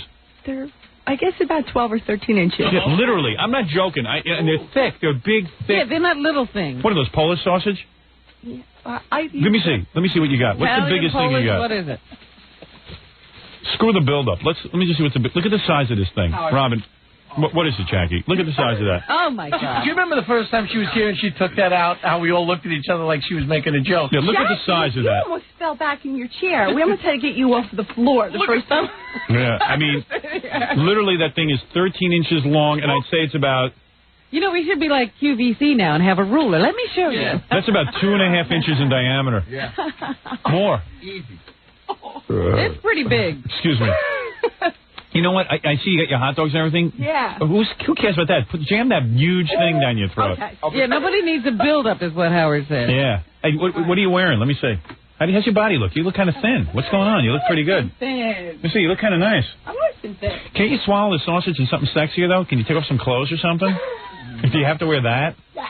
Oh, what you do? do you do for a living? You can't swallow sausages for a living. I'm an exterminator now. Are you really? Really? Is that right? Yeah. No kidding. You don't do this sausage routine anymore? No. Very rarely. I kind of went into semi-retirement. You're not working bachelor parties? Well, when the money's right, I do. Oh, yeah? What's it cost? But that's what... When you were at Gary's, we definitely got our money's worth. Yeah. Yeah, that was definite. But I mean, you guys are different, though, too. She gave you a special rate. She sure did. So what's it cost to get you at a bachelor party to swallow this stuff? Well, if I have to make an appearance myself, about $500. What do you have, people who actually can farm this out to? I have girls that work for me, too. Who can do this, too? Well, they don't do this, too, but, right. you know, What do they do? Pick you up with a bachelor party group. What, they strip? They strip. They do the regular, Man, I don't know. Let me ask you something because seriously, you obviously relax your throat muscles, and without vomiting, you actually are able to suck down almost a full 13 inches. Yeah. I mean, literally, you're going to see it in the second round. I don't know what stops it, Howard. Why do most women gag and you don't? Have you had it analyzed by a doctor? No. Is it a gag reflex that you somehow... It's just a muscle control, breathing kind of thing. Yeah, Robin.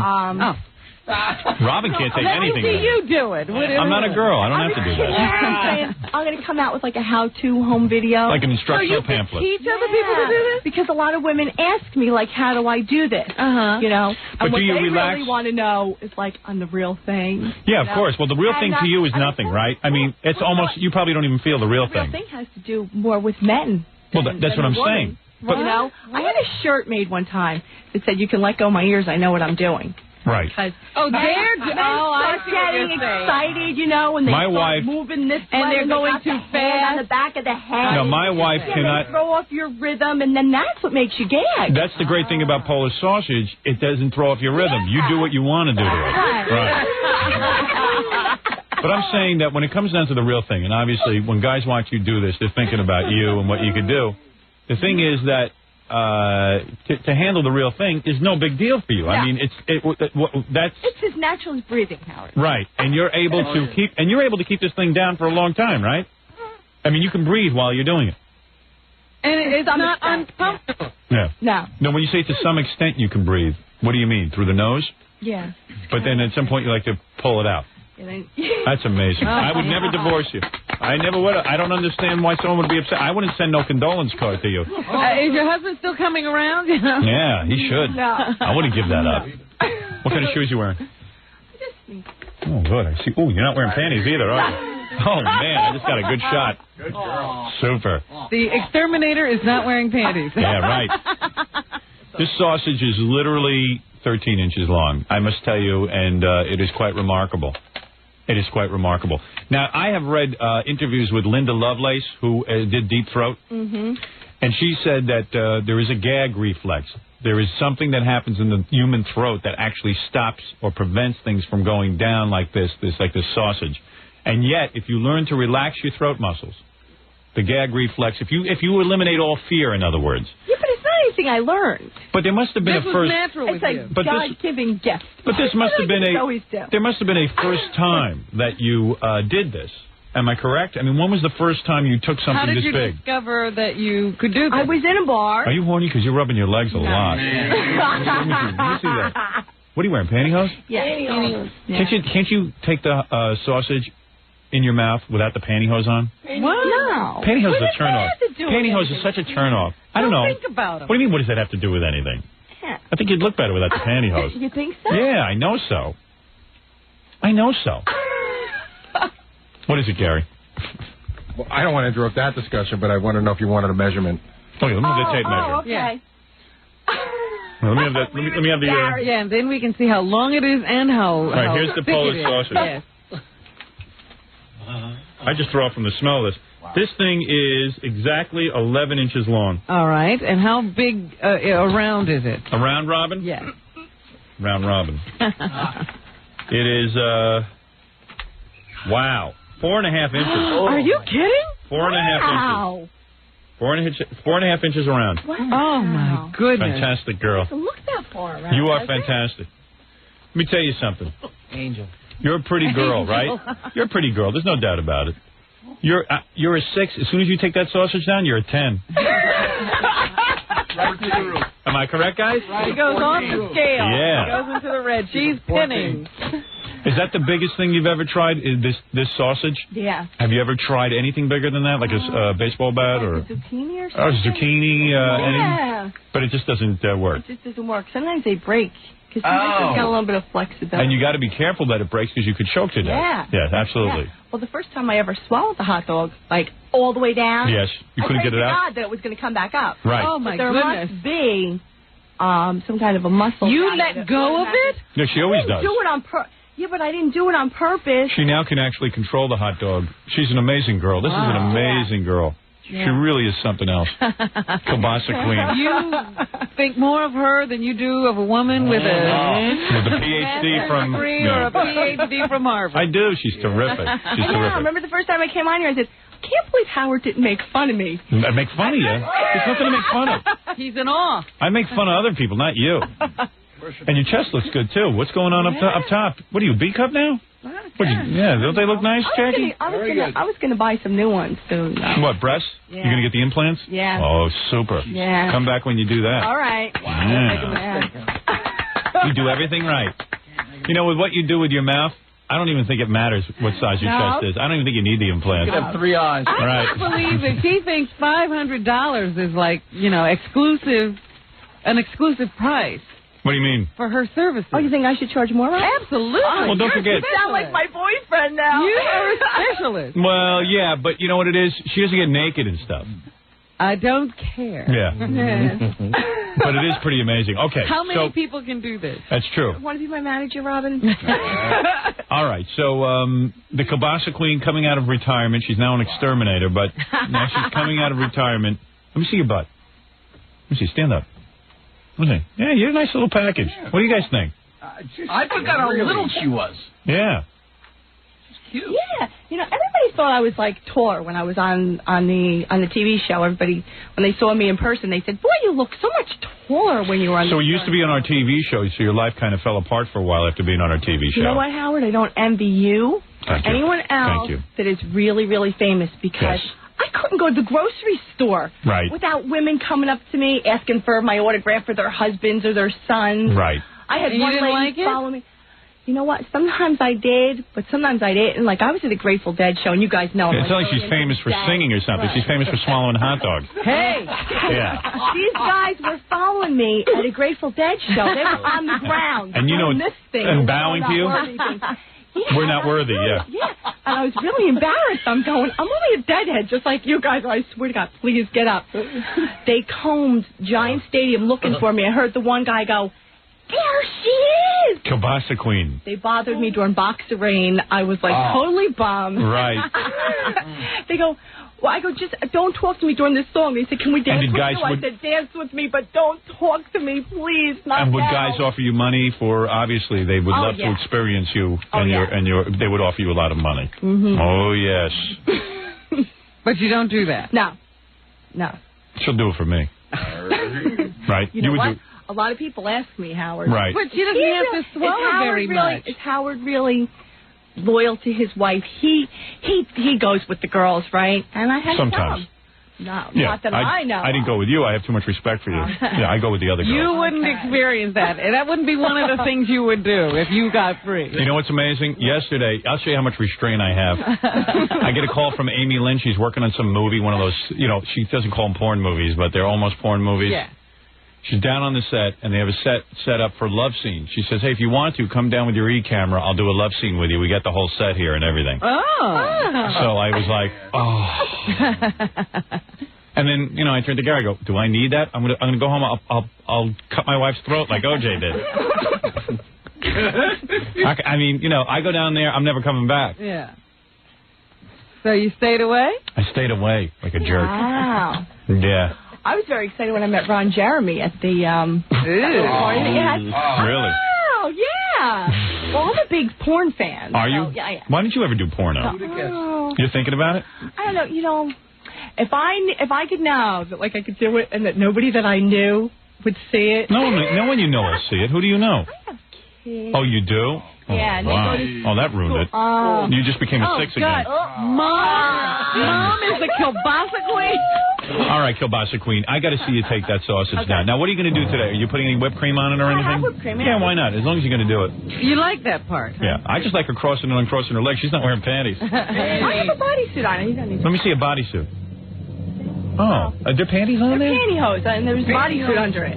Why don't you strip down to your bodysuit while you do this? All right, okay, go keep it. I don't know why you need the whipped cream. Because it makes it taste a little better. Yeah, you smell those kielbasa? Yeah. Unbelievable. And I washed them before I came here, so they wouldn't smell that bad. Yeah, I know. I don't know how you don't get nauseous. Ooh, yeah. Let me see you lick the whipped cream off. Oh, yeah, baby. Look at this. Oh, yeah. I can deal with that. All right, now she's going to take the whole sausage now. Watch this. Watch this. This will be on the E! Show. I think I'm going to try and get it on for Friday night. Look at her. Oh, my God. The whole damn thing. All 11 inches go right in. Where does it go? Can you do that? Do it one more time. Do it one more time. I got to watch your throat muscles. I'm trying to instruct my wife couldn't do any of that. I'm 2 inches and she couldn't handle it. That's got to be fake. Look at that. Wait. Right, it's a trick. Oh, my. Where does it go? I don't know where it goes. It goes down to like... Where do you feel it? Do you feel it where? Yeah, it goes back here. Right down into the bottom. And you can hardly talk after you do it, right? Well... It's a little hard. I guess she really does something. Well, it goes past her voice box. Yeah. Yeah, it does. You feel it all the way down into the center of your chest? Yeah. Wow, good for you. Honey, can you hum while you do that? No. You could not? Definitely deserve more money. Can I tell you something?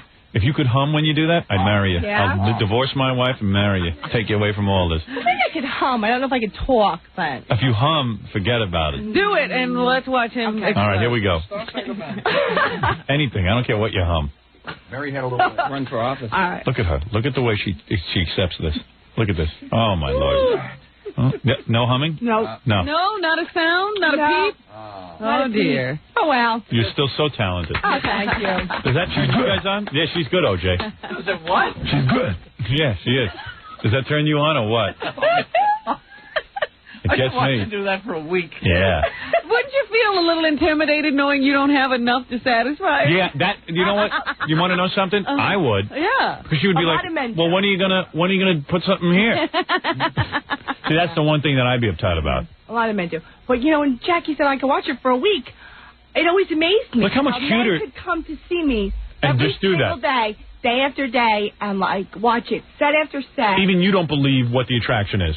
Well, the first time I saw myself do this, yeah. when I watched the replay of the show, I went, holy God, how do I do that? Right. That she gagged me. Really, when was the first time you realized? Were you with a man, and then you realized, wow, I'm really good at this, and then you said, let me experiment with some hot dogs and some sausages, or was it the other way around? Were you and some friends fooling around? It kind of was the other way around. What were you, a young girl, and you and your friends are sitting around going, hey, let's practice on... No, actually, I was working in go-go bars. And, right. And I was doing the hot dog thing, and... What were you doing, dancing? How did you start with the hot dog? Another dancer was doing the hot dog things. I used to do a drink thing, and we kind of showed each other our tricks. Right. And, so she was swallowing hot dogs. She said to me, she said, you have to practice on the stage. Mm-hmm. And I did. So you swallowed the whole stage. When I go over to people's houses in the summer, they got to tie down their lawn furniture and stuff. But, right. So you start. A guy worked in a butcher. So you're telling me she did an act with a hot dog. She didn't do a kielbasa though, like you did. No. And as you did the hot dog, you said, "This is nothing. Let me try this for something bigger." And you graduated to the kielbasa. Yep. Good for you. Wow. I got to tell you something. You are so much cuter now after the swallowing. Yeah. I mean, now you're Marilyn Monroe. Oh wow. Oh yeah. Doesn't she look better? What'd you do? Would you chill out or something? Yeah. Yeah, you look a lot better. It's like a different girl. Yeah. I'm telling you, I wouldn't have recognized her. What'd you do? You change your hair or something? Well, I go to Narcotics Anonymous now. Oh, is that what it is? Yeah. Really, what, were you all coked out or something? Yeah. To tell you the truth, yeah. See, I think the drugs had a lot to do with learning this skill. So you're off drugs? Yeah. You keep rubbing that sausage like that with your hands. I'm going to come over and do something to you. Get the lights out. Oh, so you got off drugs? You look like 100 times younger. Yeah, I wouldn't have recognized you at all. Yeah, in the Channel 9 show, you were looking a little skeevy. Yeah. I thought she was about 50 years old. Yeah, now you look like a young girl. I thought you were an older woman. So did I. Yeah, you look a lot nicer. Yeah, getting off the drugs is a good move. Yeah, very good move. You put those implants in, I'll give you my number. Wow. Just check me out. All right, anyway, that's Kielbasa Queen. There she is. Wow. She's still around. Do you want to give out a number or anything where people can reach you to book you, or it's just you came by to say hi? Oh, really? We can do that? I guess. Okay. I mean, why not? Yeah. 908 yeah. 758 8952. And that's for bachelor parties and stuff? Yeah. Okay. The great Kielbasa Queen, Robin, stopping by with her big... Look at Billy's in love. One more time. She's got a whole lot of divinity. Yeah. One more time. One more time. Whoa. Ooh. Oh, man. Look at that. Oh, are you a doll? You are a doll. I gotta chill out, man. We gotta get Stuttering John in here next. I gotta change. Yeah, maybe if you look at John, you'll come. Ooh, is that super, huh, guys? All right? You love that. Every week. You're a doll, I swear to God. Angel. Clean yourself up, you look good. Thanks for having me. You're damn right, thanks for having me. You look damn good. All right, we'll take a break, we'll be back. Kielbasa Queen. We'll return to the Howard Stern Show after these messages. 97.1 The Eagle. 8:08 at The Eagle. This is Brad Baxter. Eagle weather. The Howard Stern Show. Friday, we'll be painting women's chests like Easter eggs. That Kielbasa Queen is terrific. Oh, what a girl. What a talent. I got to get that on the E! Show Friday night. It's a good Friday night show? It sure is. I see that as a Friday night kind of feel-good show for guys and their wives to watch together. All right, talking about Marcia Clark's new hair. I have a plan to defeat Rush Limbaugh. I can't go on. I hate that guy, and I can't stand that he's famous. It's only because I'm not on against him. He'd be nobody. But I think I found the perfect person to go up against him. Who's that? It's kind of political and all this personality. So what I'm thinking is in November when my contract's up, I'll have time to devote to this new personality who's going to beat Rush Limbaugh. I'm going to put him on. What time is Rush Limbaugh on? Noon to 3? In the afternoon. Yeah, someone told me noon to 3, so that'll be the time. And this guy's going to kick his ass. Kick his little ass. So we got to wait till November? Yeah, well, for this to occur? Yeah, well, I got to pull it all together, and then he'll just go away. No more book sales. No more being invited to the White House. No more 24-hour limo waiting outside. Yeah, no, it's all going to dry up. I mean, the guy, unfortunately, the guy's been allowed to make too much money. Well, I hope he listens to this message and holds on to it. I hope he's not spending it. Yeah, well, the fame is going away in November. I got the whole thing figured out. And I want to be a little bit political this morning for 2 seconds after the sausage girl, just to shift gears. I want to show that I'm very versatile.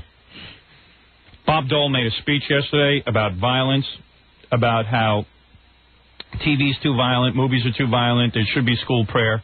This guy can never win the presidency of the United States.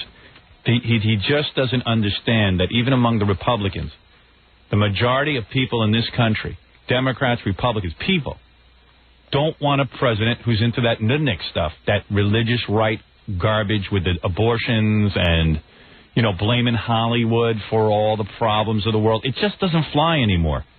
We know that's not it. But he doesn't want violent movies. Don't want them. Yeah. But he'll hang out with Arnold Schwarzenegger. It's all hypocritical.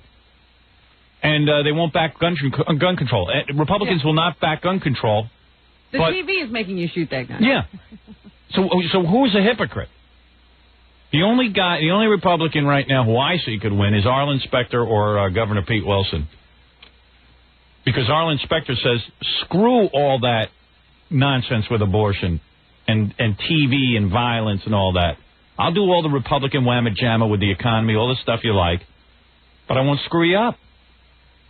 I won't start in with that abortion. The president has nothing to do with abortion. You can't say we need less government and then want to put government in people's houses. Yeah. I saw some guy debating on TV from something called the Family Research Council. It was like some religious guy. Yeah. So instead of saying, they don't put the word Christian or anything in it. They just say Family Research Council. And he's screaming about how Bob Dole's right and Hollywood's fault. And so someone said to him, why don't you guys at Family Research Council worry about gun control? And the guy wouldn't answer the question. He just wouldn't say anything. That wasn't on his list. Yeah. He didn't have anything written about it. All right. And as far as this O.J. trial goes, I'm watching the news yesterday. Wait, before you get off this subject, I don't know if you know, but in New Orleans, there's that Right to Life group. Yeah.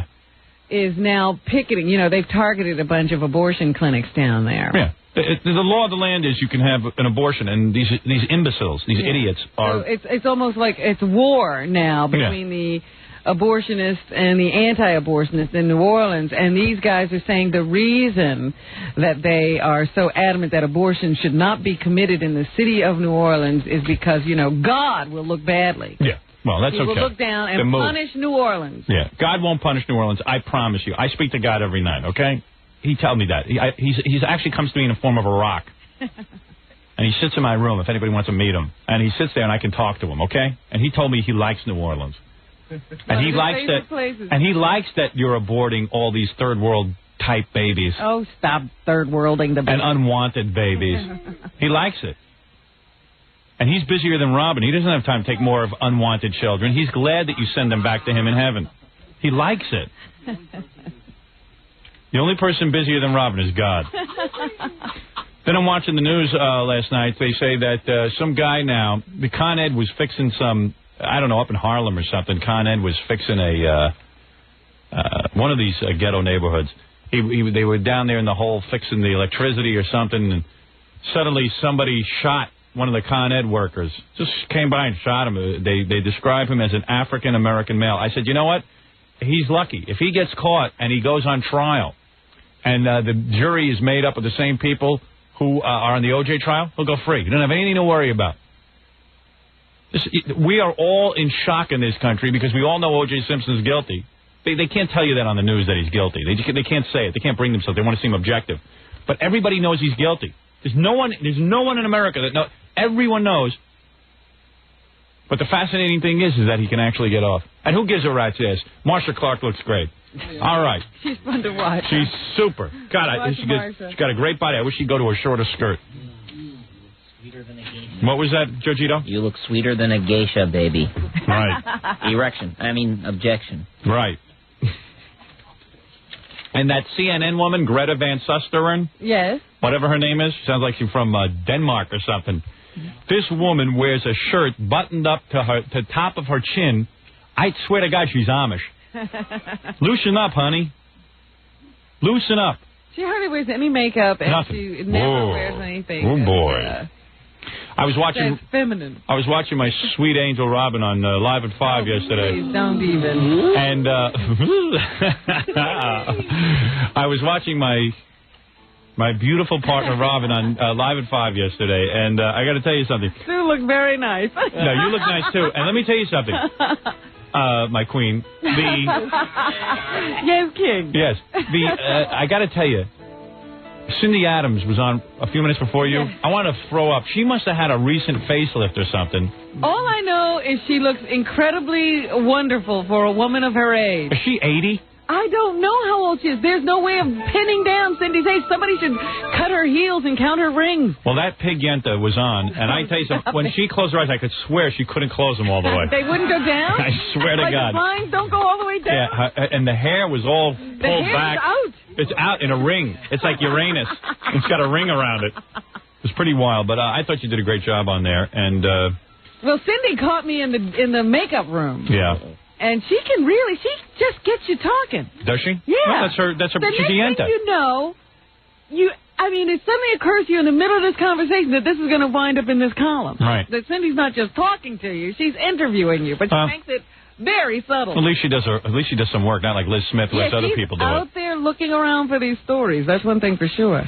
Hey, I was watching you, and right before you came on, that big hulky black guy, Don Williams, the reporter. Yeah. I was thinking like maybe the two of you. I never saw him. Really? Were you trying to meet him? No. Big man. Big. You talk about ham hands. Does that look like my type? Big ham hands, like your father. Does that look like my type, Howard? You're I don't know. way off. I can see. Really? Not my type. Not your type? Don Williams. I'm Don Williams. Real serious guy. Oh, live boy, but from he the is a Bronx. boy. Hey, Don Williams. Hello, Sue. Oh. Hello, Sue and Jane. Don Williams. And then I saw some. I didn't get to see you in person. I was there, but I didn't get to see you come down the street in your motorcade. You didn't see my procession. Robin comes down the street in a motorcade, and she's standing outside the moonroof, waving to people. So I heard Gorilla was in there. He did something pretty good. What? Well, as Robin was waving everyone, Gorilla had his window rolled down. And it was a very confusing day. Where Robin's book signing was also these Hasidim, the Jews who really like to show everyone they're Jews with this big, giant, curly payas. And the big beards. They were running around in these big RVs. And there were like 4 of them. They had 4 RVs, and they have a megaphone, and they go like, Shalom, are you a Jew? Are you a... They had megaphones. They were just yelling out on the street, and they have, like, bad Hebrew music playing, and they go... This, the Rebbe is dead, but his message is still around. Are you a Jew? Are you a Jew? The Rebbe's message is here. Come party with us. Celebrate. Celebrate. What the hell are they saying? I don't even know. Do you know what they're saying? Are you a Jew? Hello. Celebrate as witness to mitzvah. Yeah. As witness to... And they yell stuff. The Rebbe's message of love. Yeah. Share the Rebbe's message of... And they have big pictures of that Rebbe who looks like Santa Claus. He's on the top of the van. Yeah. Sale at Bloomingdale's. They were like... Shalom. Share the message of the Rebbe. Celebrate. Celebrate. Celebrate the message of the Rebbe. And like, you don't even know what they're talking about. You don't know the Rebbe. You don't know what his message was. Are you Jewish? Yeah, and in fact, if you wanted to get involved with them, you wouldn't even know how to get into that RV. Because there were so many people in the RV, there wasn't room for anybody else. There's caravans of them. So what was it? It was like, Shalom. Celebrate his legacy of love. Yeah. Celebrate his legacy of love. Meanwhile, all the kids in the van are taking pictures of me. They're not worried about the Rebbe either. Well, what was weird is, so Gorilla rolls down the window, and one of the little Jewish kids starts yelling to Gorilla, "Who is that?" I know.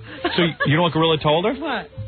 He goes, she is a visiting African princess who just came into town. She's only in town for one day. They were going nuts. That's they why were taking my picture. Yeah, because they thought you were a visiting African princess who was in town for one day. It was very rare. Oh, it was very funny because all of a sudden they just came up with cameras and they started asking me to wave and they were taking my picture. And of course they're all in culture shock. They're like Amish. They have no idea who anyone This is the first time they've seen another person. So imagine when they develop these pictures and they're running around, you know, wherever Hasidim land. I got an African princess. Look at this.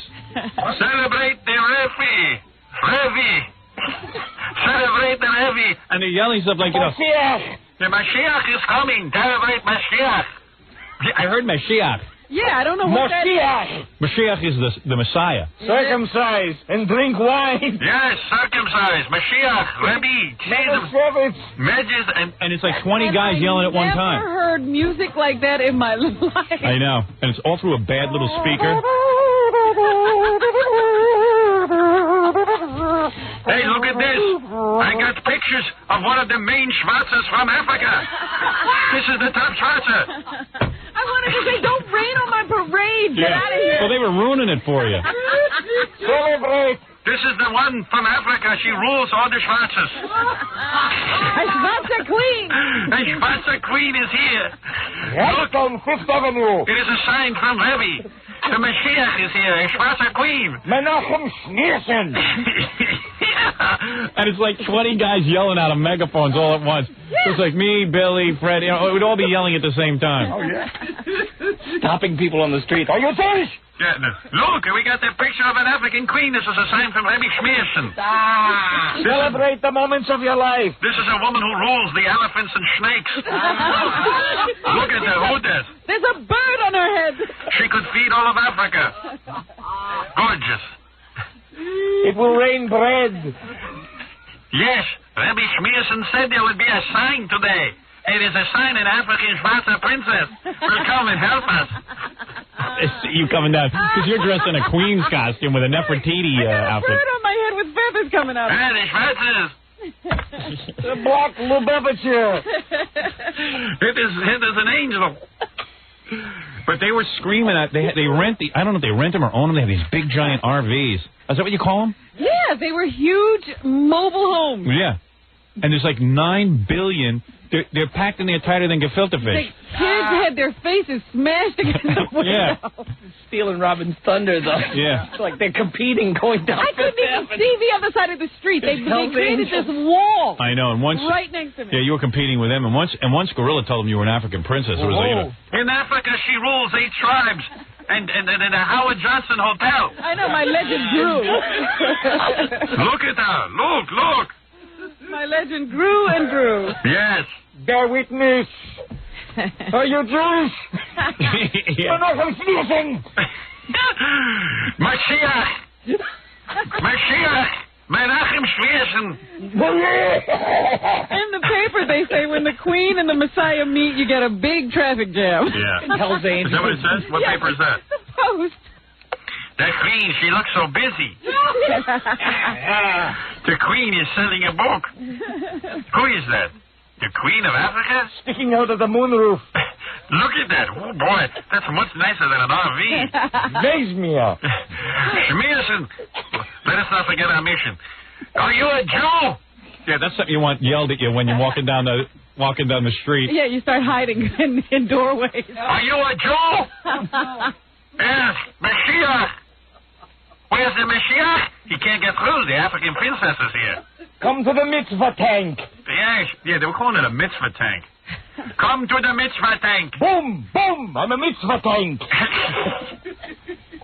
Those aren't even like real Jews. Yeah. I mean, they think they're the real Jews. There's a whole bunch of different Jews. There's different sects of Hasidim, too. Yeah, I don't know. They have the answer. I think you were in with a real wacky sect yesterday. I think it was the Lubavitcher. Yeah. They're like super fans. Are you a Jew? I said there was only 4. It says here there were 20 of those things. Yeah? Are you a Jew? Are you? You are? Come celebrate the message of Rabbi Schmierson. Come to the RV. How you get in this RV? We don't know how to open the door. Yeah, they look like if they opened the door, all the Jews would have come rolling out. Pop out. You've got to hear the message of Rabbi Schmierson. When you hear it, Mashiach will come. The Rebbe told us in the Lubavitcher faith that the Rebbe would be back on a single day when there was a sign from God, and now the African father is here. And he yelling down the street. It was like I just had to get out of there. I don't know what was going on. Let me take a break and get Stuttering John in here, because he's got some really cool tapes. All right. We'll be back right after this. We're back with the Howard Stern Show. Here's Howard. Let's get Stuttering John in here. Stuttering John, hero of the stupid. We sent him out to a modeling. It was weird. Those 3 models, Elle McPherson and the other 2, Claudia Schiffer and Naomi Campbell. Yeah. Hero of the stupid. All 3 girls, total IQ 70, I believe. Is that right, John? They asked the question? Probably. Yeah. Probably. It's not a problem with their ability to learn. They've just never had to. Yeah, well, I don't even believe they really... I don't even think they own the restaurant. This is my guess now. I'm not saying this for sure, but I think I'm sure you're absolutely right. I think what happens probably pay them for their name. Yeah, I think they get a percentage just by showing their face. I don't even think they get a percentage. I think they get paid a fee. No. I think no, because first of all, their agents wouldn't let them do that because, in the restaurant business, it's all cash and everyone hides at the profits anyway. But if, they're not just doing one restaurant. They're going to do a whole chain. Yeah. Much like Planet Hollywood. Yeah, the 3 of them, they're going to brainstorm and make a chain. Well, they're not. Right, but exactly. That's why I say they might want a percentage since they're, doing that same kind of tourist thing. For every new restaurant, they'll get paid a fee to show up there and stand around and look good. Well, you said that about Arnold and Sly and Bruce. And I was right. They have percentages. I don't know what their deal is, but they don't really own it. They don't own it outright, no, but they have percentages. I don't know what they have. I don't know exactly how it works. I think they get just a flat fee, quite frankly. All right. But anyway, there's no way in the restaurant business to tell what the percent. It's almost as bad as the book business. You'll see. Oh, yeah, you sold a lot of books. How many? Well, we don't know. Well, not that many. Yeah. Not so many we have to pay you. Right. It's not that easy to tell. I mean, you can't just know overnight. Well, you knew how many you printed. Right. How many are gone? Still waiting for him to be paid for his book. All right, anyway, so John went over there, and, of course, just to review here, we played this before, but I'll play it again. What the hell, it's funny. John's at a press conference first, and then later that night he went out to the restaurant, actually, and stood out there and tried to corner celebrities. But first, here's John at the press conference interviewing the models, and John gets thrown out, of course. What? Here's the models answering. Big cities, mostly, like London and Chicago and Berlin. They're laying out the big plan. Yeah. Berlin, Chicago, London. Of course, Berlin because one of them's German. London because one is British. And Congo because one of them's black.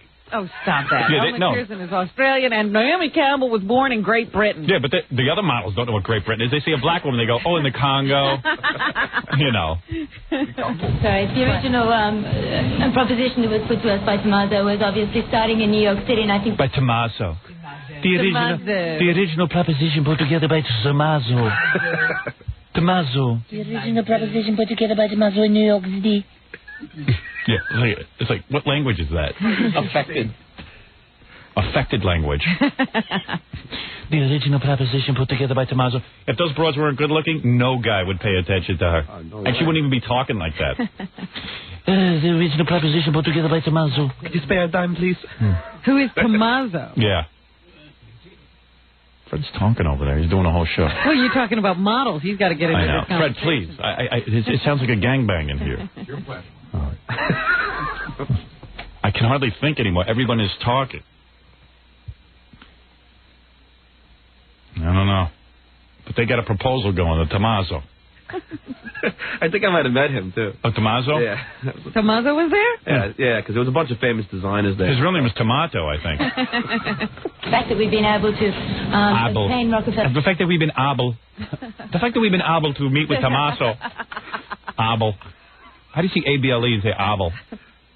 The center is really a wonderful way to start. We were looking at Chicago, of course. That's Naomi London, Campbell, right? Las Vegas, Australia, hopefully. Asia, of course. Girls, how do you answer the charges that most models are self-absorbed, self-centered, narcissistic robots? We don't answer. No order on the list. Who's smarter, Christy Brinkley or Forrest Gump? You are Forrest Gump. Well, thank you very much. Thank you very much. Were they really pissed? Well, yeah, I'm like... You're Forrest Gump. You know. What a comeback. You're Forrest Gump. Oh, okay. We got you. We got you, you dummy. I think she was saying you or Forrest Gump. She was making she was asking a different question. We'll never know. With the supermodel. You don't realize we're supermodels. We're supermodels. Yeah, they're matching wits okay. Well, it's only John. Yeah. They don't feel that intimidated. It was very odd. I thought it was a joke at first. It was a bomb scare when we were at Regis and Kathy Lee. Now, I've decided it must be someone from Planet... Big dumb girls going to Regis and Kathy Lee. Oh, we were at Regis and Kathy Lee. It was a bum scare. A bum scare. A lot of bums came into the building. And we had them thrown out. Because we're supermodels. I can hear the wind whistling through their ears on this tape. You're jealous. You're so angry at this. I'd love to get Elle McPherson. You should have seen her that night. Oh, God, what a doll, huh? Barely wearing anything. Oh, body, man. So thin, no fat. No cellulite. Nope. That's the way an ass is supposed to look. Yep. Oh, man, what I do to her. Of course I'm angry. She's tall. How tall you said she is? 6'1"? 6'2". Oh, I need that. You need that. I need that so bad. I'd break my marriage vows for her. Well, she's not knocking at the door. No, that's for sure. They get one look at me. Nobody gonna answer my call. If you aren't married, you could get them, though, I'm sure. Think so? Yeah. Think I could get an Elle McPherson? Definitely. What, 'cause I'm a disc jockey? I don't know, man. I think you gotta have a lot of money. They make a lot of money. Yeah. They don't have to date ugly guys. Hollywood just decided they did not want us getting depressed. I'm all giggling. What has happened tonight? I don't know. Girls, have you ever farted on the runway? Ever what? Ever farted on the runway? Would you like to come up here and make a complete fool of yourself? Is that Comedy Central? I didn't know we were All talking all over each other annoyingly. Who even knows what any of them... Would you like to come up here and make fun of yourself? Okay, I'll come up there and make fun of myself. Is that what you said? Would you like to come up there and make fun of yourself? So, but make a complete fool of yourself. I didn't really understand it either. Yeah, you should have gone up there. But I couldn't have. There was like this big... It was a big, like... It was very high up. It was like... I didn't hear you, Al. You should come up here and make a complete fool of yourself, not just half a fool of yourself. I'd rather be here. I'm a patsy. What? Why? Who said Potsy? Oh, I said I'm a patsy, and then they started saying you're Potsy. Potsy. They're correcting your English. Well, here's John getting thrown out. Why? I'm just asking a question. Oh, that's it? Yeah, well, I'm sorry. You're going to have to leave. I love that feeble attempt he makes each time, like he's completely like he naive. doesn't know what's wrong. Woman comes over, hey, Schmuck, you're getting out of here. And he goes, why? I'm just trying to ask a question. I mean, freedom of the press. You're going to have to leave. You're going to have to, some annoying publicist. You're going to have to leave. All noise. You're going to have to go now. What? Why? I just said a question. You have to be here. You have to leave now. Yeah. I love when John says, isn't it a press conference? Yeah, we said a press conference. How's he saying, Fred? I'm sorry. I'm sorry. I mean, not very nice. I'm sorry. I'm sorry. I'm sorry. You're really sorry. Okay, well, how do I get out of here? Ready? I want him out. I want him out. He said, how do I get out? Bye. Isn't that the most embarrassing part of it? There's a number of embarrassing parts about the whole thing. Yeah, right. That's one of them. You know, the three models are seething at this point, and John's like, well, what's wrong? I don't understand. It's like a retard. I don't. They want to come down off the stage. I want him out. I want him out now. I want him out now. Yeah, And then at times he'll say, oh, I have some nice questions.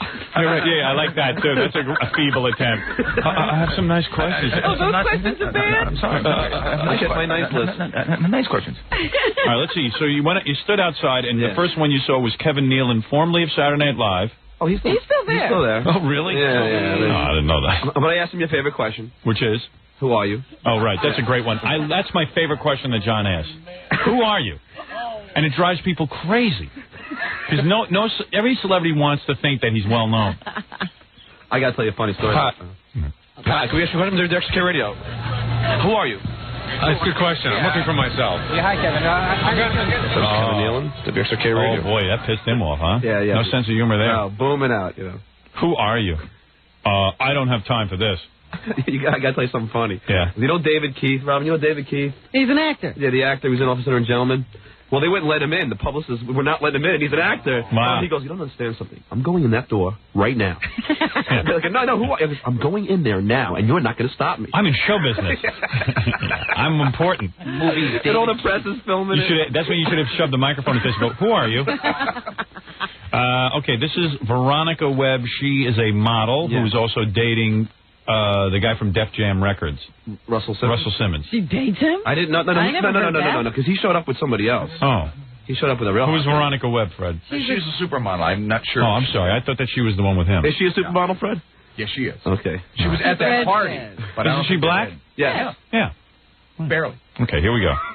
Barely black. According to Fred. You see her, she's pale. Very Caucasoid look. I'm darker than she is. Yeah. She's brown. Cream good into the coffee. What happened to her? Hey, Veronica. Veronica. Hey, Veronica. Hi. Why are so many models so anti-Kate Moss? I haven't heard that anybody's anti-Kate Moss. Have you? Have you ever seen Kate Moss stick her finger down her throat after a big meal? That's disgusting. Can you spell Newt Gingrich? Oh, hi. How are you? Yeah, from WXRK. No, are you Stuttering John? Yeah, how are you? Yeah, I'll be practicing. Wait, hold on. How are you? I'm good. Yeah. Gingrich. Oh, I think I got it right? Yeah. You can't stop me. You're going to have to give me like supercalifragilisticexpialidocious. Name the Secretary of State. You got me. The first time John met up with her, she wouldn't answer any of the questions. Yeah. I guess someone told her who it was. She answered one or two of his questions, then she got angry at him and said, oh, I'm a dumb model, and marched away.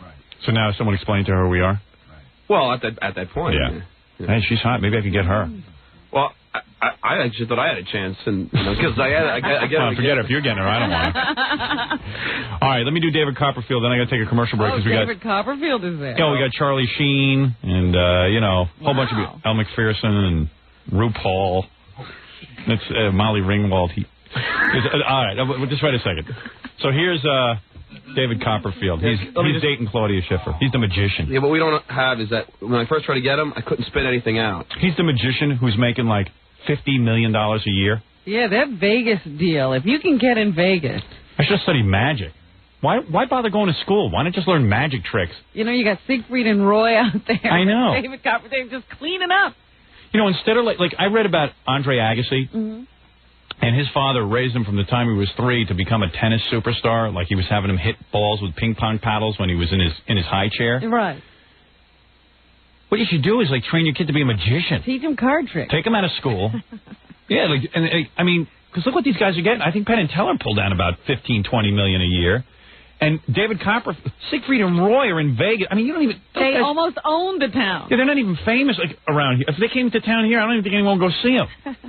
But evidently they stand there in Vegas where people are starved for entertainment. I guess they're so burnt out from staring at the blackjack table. Anything looks good. Yeah, making a tiger disappear seems downright friendly. I'm going to buy my kids, like, top hats and rabbits. I mean, you have a better chance of becoming a professional magician than you do a tennis star.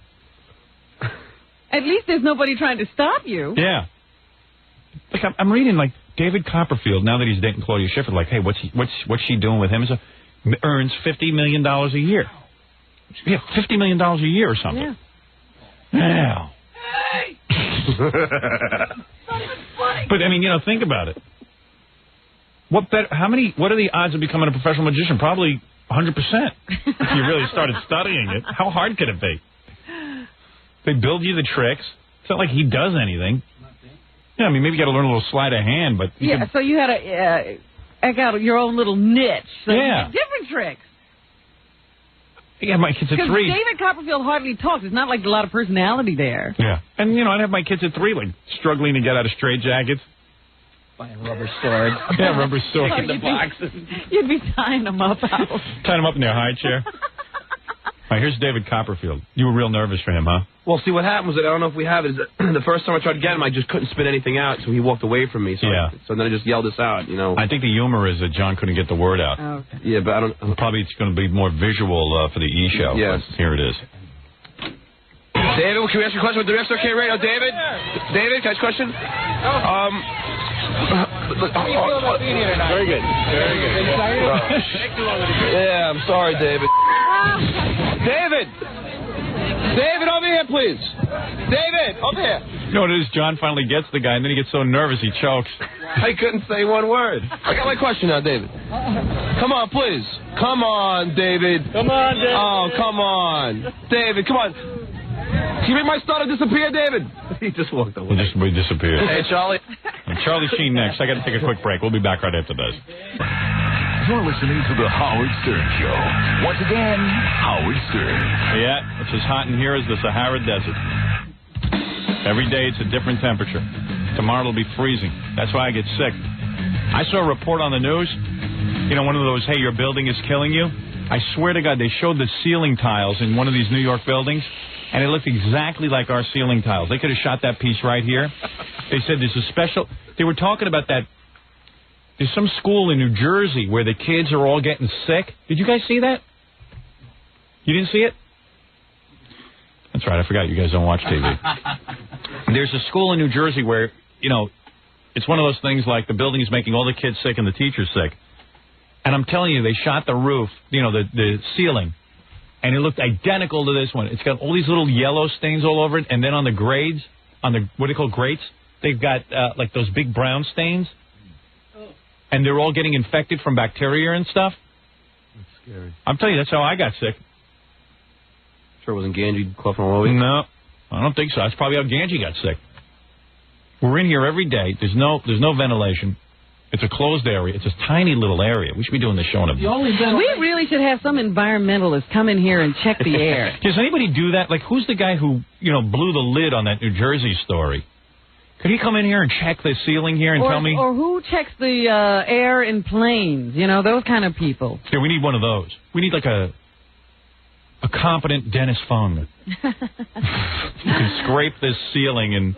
Tell us what the heck we're breathing. Right. I'm telling you, this TB, you know what? I could smell it. This TB, there's hair on those grates.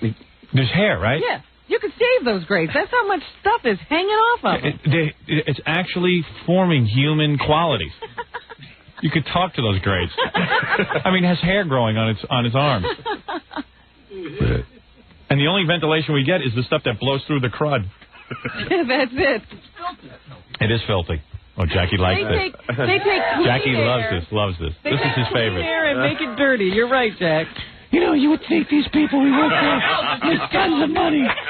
He loves when I start ragging on him. Anytime you're saying, you know, that somebody should spend some money to do something that's not his. Yeah. Jackie's house, meanwhile, probably has fungi all over the place. How the hell did this one The house looks like a bomb hit it. Never changes the filters. I was over there. The place is like a wreck, like Hiroshima. Those mothers. Hey, look at that! Look at that thing hanging off of there. Look at that! Look at that thing blowing in the wind. That's hair. No, it's paper. That's not paper. It's a piece of toilet paper. It's like. Really? What's toilet paper doing up there? I don't know. They had a wipe. But look at the big, thick, brown. Put up the lights so the camera can get that. Turn on the lights there, John. You see those? Yeah, turn those on. Turn them both on. I don't think. Look at the brown on the grates. Look at it. It's like growing every day. Yeah. The other switch. And we have toilet paper hanging off of there. Remember when they came in and they put some new grates and they were real shiny and clean? Now you can't even tell which they are. Yeah. It's like big because giant. Immediately they turn black. It's like big giant skid marks. One of them looks like the face of Jesus, the actual stain. I'm pretty sure that this could be it's a miracle in here. That's right. We could have somebody come in here and say, look, I have a sighting. It's bleeding. Weeping. And you see how the tiles, the white tiles are all yellow? That's what the Jersey school looked like. And they said there's a dangerous amount of fungi. E. coli. E. coli. Ebola. Because I know when I leave here, I've got headaches and everything. Look at how black the one is behind you. Yeah, that's the one that I have the special. I have the special knowledge that that's blowing air all over me. See, I'm so under this thing, I can't even tell. Is it black? Yeah, it's black. I don't know. I can't even tell anymore. I wouldn't doubt turn on the lights. I don't want to see all the fungi. Anyway, let's get back to Stuttering John with Charlie Sheen. He's a dick, huh? Well, no, I mean, you make your your own judgment upon it. Yeah. You hear it. I mean, he looks kind of strange. I didn't realize how short he was. He's a short guy. He's got this like blockhead. Yeah, he's like a musclehead now. Yeah. Remember when he was doing like cool movies like Platoon and Wall Street? Wall Street. Yeah. He was like a regular looking guy, and then I don't know what he did, but he pumped up or something, and now he's doing all bad movies. I know, really bad action movies. Yeah, and hanging around with Kato Kalin. Yeah, that's real bad. Guy famous for living in a pool house for free. I'd like to know how this Kato Kalin made money. I'm reading his New York itinerary. They were in the strip club. They were hanging out. Kato just going to clubs, having night, after hours parties. Kato just bought a 1983 Jaguar. I'm going, where is he getting the money? Yeah. I mean, I work really hard, and I don't know how these guys do it. It's sort of like a lifestyle thing. It's sort of like Ralph. Ralph reminds me of Kato. I was going to say that, too. Because for years, Ralph didn't even work. Like, once in a while, I'd employ him, but now he's got a steady job, and that's dangerous because he's buying cartoon art with his money. But for years, like, he didn't work or anything. He always had an apartment. Never worried. Never worried. I know. And that's like Kato Kalin. It's like, well, when you were living at OJ's, did you go to work every day? I don't know. Was he a waiter? Did he make money from, like, Larry King, paying him to... I'll never figure out, Ralph, after the Channel 9 show, right, and you didn't work for a couple of years for me, like once in a while I'd employ you to do stuff, but... Yeah, but before the Channel 9 show I worked. Yeah, what did you do? What do you do? I worked on films, TV shows. Yeah, but come on, what films? I mean, I didn't make a lot of money, but I also didn't have a lot of expense. My apartment was like $400. I mean... $400 a month? Who can't make that? You can make that. I mean, who can make that if they don't have a job? I mean, what did you do? I was making like... when I work on a film, I'd get maybe, I think the best I did on a film was about $800 a week, and then if we had money left over. But what were those films? I mean, you never, they worked on one film. They weren't great films. I did like Tales from the Dark Side. I did some stuff. Did you? I mean, it wasn't phenomenal. It wasn't like Aliens or something, but, I kept busy, and he always appeared to be free. He's like Kato. You never called and he said, I'm busy, I can't do that. He's the perfect pal for me. If I feel like going to the movies one day, he was like, sure, let's go. Why not? Yeah, I'm ready. I said, don't you have to work? He'd go, I had something booked, but I could blow it off. or I'd get jobs that I work like, one day and I'd make like, $500. Really? Hey, that's enough for a couple of weeks. I don't have to look for any other work. Wow. And you'd be that relaxed about it? Like, wouldn't you get panicky once you got down to like $100? Dude, I had like, at one point I had like $300 in the bank, and my rent was due, and it was like $400, and I was like panicking. I had like a cordless... Did you sell tricks? No, I had a cordless phone. I returned a phone and got like $200. Oh, really? Yeah. Well, there's always a way. Yeah. So how does Kato do it? How does he buy a Jaguar? That's like... Yeah. I mean, I know now he's supposedly getting acting parts, but he hasn't really gotten anything except for that dopey show Jackie did. So basically what he's doing is exactly what Ralph would do. As soon as he got any money at all, he spent it. Yeah. And he's living somewhere, so that's a lot of your money right there. Yeah, I don't know. I just don't dig that guy, man. I don't think the way he hustled that whole trial and got away with it. Yeah, well, he wasn't really sure. Did you ever see O.J. fight? I would do that for you. I mean, let me like, tell you something. Like if you chopped up Allison, yeah, right. Like, I don't know. Yeah, because you know what? He couldn't provide O.J. with an alibi. The guy let him live for free. Yeah, I would have done better. I would have been like, he was sitting right next to me. Let me tell you something. If I chop up Allison, you better have an alibi for me, pal. We were watching a movie. Together. Yeah, you owe me. All night, man. We were hanging out. Yeah. You're my alibi. You tell me what to say, man. I thought O.J. was going to get up and bop that friggin' Cato right in the head when he said, well, I heard a big thump and I don't know where O.J. was from 9:30 on. You know, unfortunately, though, Cato didn't realize O.J. needed an alibi and he'd already talked to police. See, that's where the screw-up came. Yeah. Well, all I know is I would have taken that Cato, thrown him out a window if I was O.J. Yeah. Dude, I let you live for free. Yeah, come on. On my estate. But here's the scenario. You find out Allison's dead. Howard's in Chicago. You don't know Howard did it. So the police come to you, and you go, yeah, I saw Howard about 9 o'clock, and we went to yeah, he couldn't change his story, No, but so you're already locked into it. No, he was with me the whole time, and I dropped him off at the airport, and then he left, and then I picked him up when he came back. Ralph, do me a favor. Just assume I did it, okay? Yeah, absolutely. That's what you have to say. Right. Don't say anything. I was with you, Berryhead. Well, he's going to get you put under the jail because he's going to say he was with you the whole time and took you to the airport, and then there's a limo driver outside. Who's going to say the same thing? I'll be the one who pays the guy off. Well, here's Charlie Sheen. Enough of your plans. Yeah. All right, thank you. I'm not killing anyone. I don't need your alibi. I'm not going to depend on you. Bloody gloves. Bloody gloves. All right, here's Charlie Sheen. Hey, Charlie, XRK Radio. OJ, guilty or innocent? Absolutely 100% guilty as far as I'm concerned. Hey, Charlie, what do you think of Howard Stern? Absolutely 100% guilty as far as I'm concerned. Oh, come on, Charlie. I got to go inside and check out the competition, you know? You got all the models, huh, Charlie? You know, whoever shows up, right? He doesn't like me because he thinks I broke up him and his girlfriend. Who was that? No, his dad broke that up. Yeah, well, he somehow is tying that up with me. Yeah, because you had her talking about it. He was dating a porno star, Ginger Lynn, and she was on my show, and she was around naked and stuff, and I don't know, somehow she was talking about Charlie Sheen, and what she talked about was the fact that she brought girls home. Yeah. And Charlie didn't consider that cheating, so they were having this wild sex life. And Martin Sheen got wind of it, I guess. Yeah, so Charlie freaked out. Like, that makes a lot of sense. He made it me. You know, he's got a girlfriend with loose lips, and it's me who's the problem. All right, here's someone called Daniela, Sports Illustrated cover girl. Yeah. She's hot. She's hot? Yeah, she should be, with other models. She should be with other models? She should be like, with all McPherson or any of them. She shouldn't be with them. No, she should be. She's gorgeous. Oh, she should be with them. She should be a supermodel. Oh, I see. Okay, thank you. She should be with him. Yeah. Hi. Danielle, can I ask you a question? Are you a supermodel? No, I don't think I am.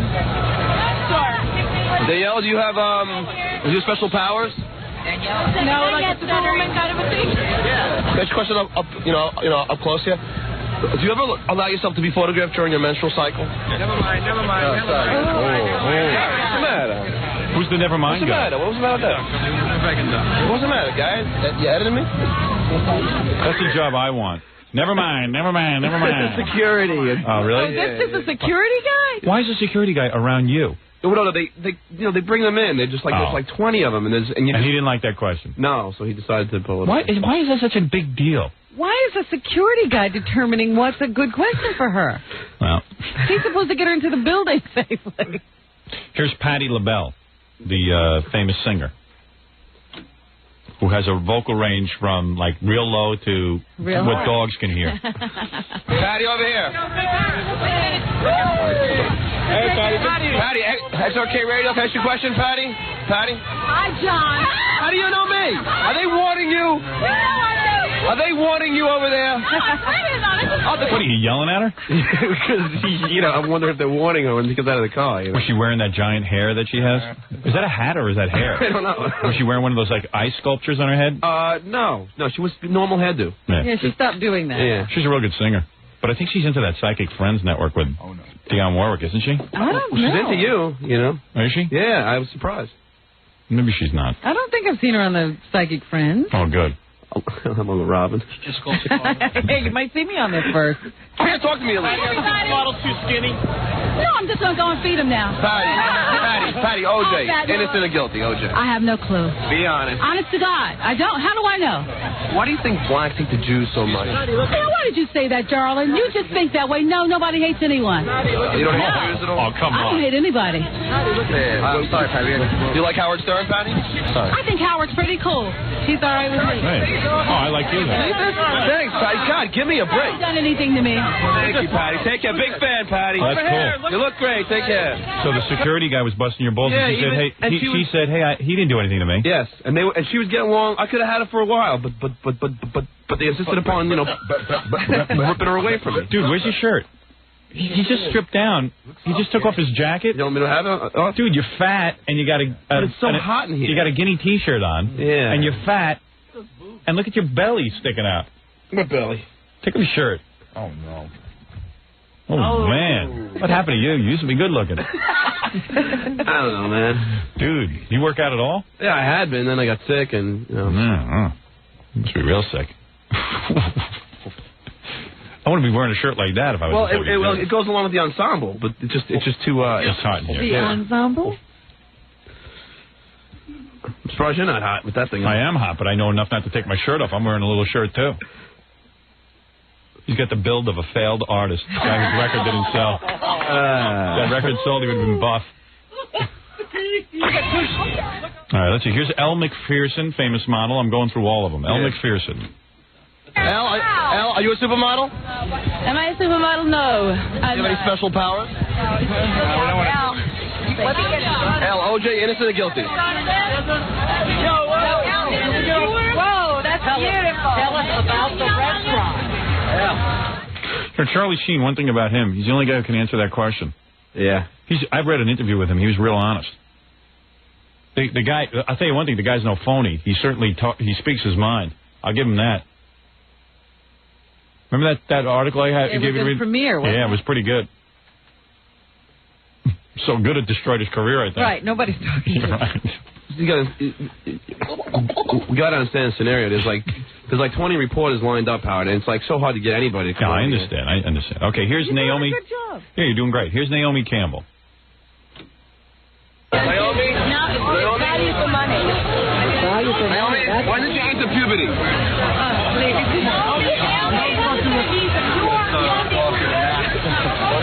What was her answer? When did you enter puberty? Yeah, she didn't answer, and then people started. The security guard and me started arm wrestling for the mic. But you'll see it on the E show. It's really funny because he pushes would you ever do that thing with the bat? Yeah. Where you go on top of the bat to see who wins. Yeah. That's what we're doing. We just keep going on top of each other. Oh man! So now they're really watching you. I'm fighting here for scraps. I'm not saying that. I'm saying because you're monopolizing every girl. Well, you know what? You have a relationship with these girls? Oh, stop it. Who's this? This is Robin Carter from Fox. She's like a reporter, been on television. We are like vying for, time, and she's asking about like, financial questions, and so she's like, monopolizing every girl, so we start fighting, me and her. Is that idiot who interviewed you, Robin? Well, I don't know if she's an idiot. She's an idiot. She is an idiot. Oh, trust me. Listen to this. So what did she ask you? You didn't like that question? No. I've heard about it. Yes, she asked me if I wasn't opening myself up to criticism from people who would just say I was using my past to make money. Yeah, she enjoyed having her father do that to her.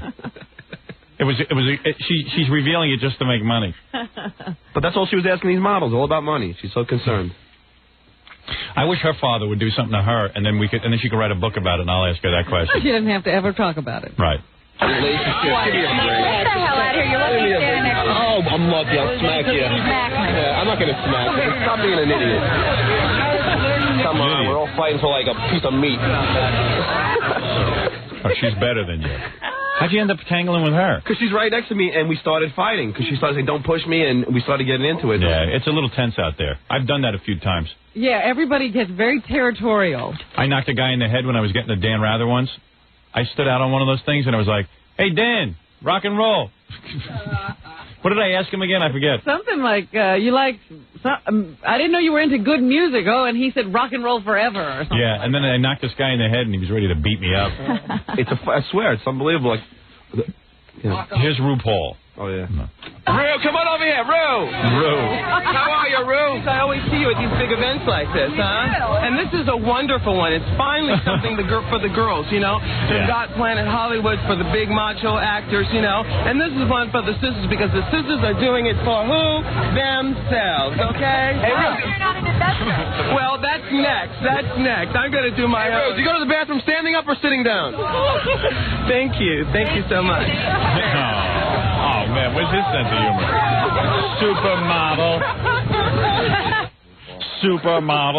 Supermodel. Work it, girl. You better work it. Work it, girl. Supermodel. One hit wonder. Okay. So, Molly Ringwald, this is the perfect person to ask. Oh, boy. The great question. I'm going to take a break, and then you can hear this. Okay. The question that I love the best is, who are you? So John did it to Molly Ringwald, and she's the perfect person to do it to. We'll be back right after this with that exciting moment. Yeah! You're listening to The Howard Stern Show. Once again, Howard Stern. You know, Billy's got a good deal with his wife. Did you hear his deal? What's the deal?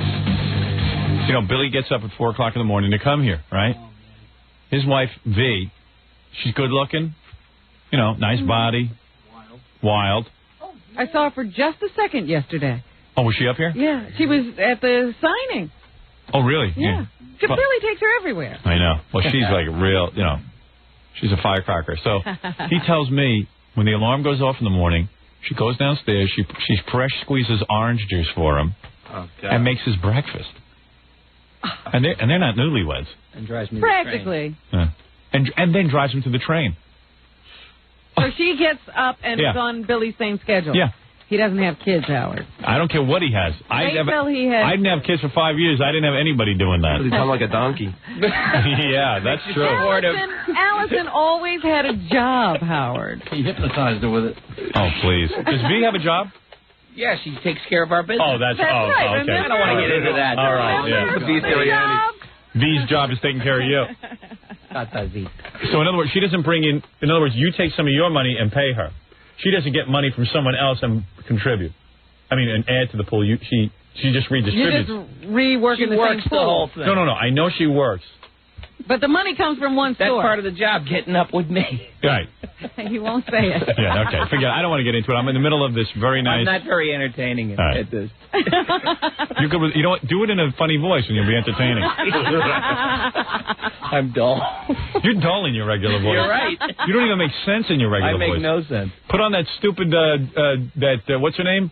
Jacqueline Suzanne or whatever her name is? Suzanne Plachette. Suzanne Plachette. Put that voice on. You're funny. Hey, Jacqueline. My wife woke up with me this morning. Oh, it was beautiful. She squeezed my juice. Yeah, that's funny. Bathroom meetings with Billy are interminable. Why? You see him in there a lot? Oh, in his regular voice. There's no funny little voices of Billy in real life. Hi, Howard. How you doing? Yeah, hi, Howard. Hi. Hey, Billy. Everything's good. Yeah. How's Ren and Stimpy? It's over. And, you know. Yeah, great. Okay, I gotta go. And Billy is real sensitive. He's like a sensitive guy. Yeah. You wouldn't know it from the way he rips people a new a-hole on the show. I know it. But the real Billy is angry midget. Yeah. Just tell me if I go too far or anything. Okay, so here is... be quiet, Billy. Here is Molly Ringwald. This is the best person to ask, who are you? So John sees her out there. He knows who she is, but he insults her by saying, who are you? That's great, because she hasn't done anything in a while. Hi. Who are you? Hi. Who are you? What do you do that made you famous?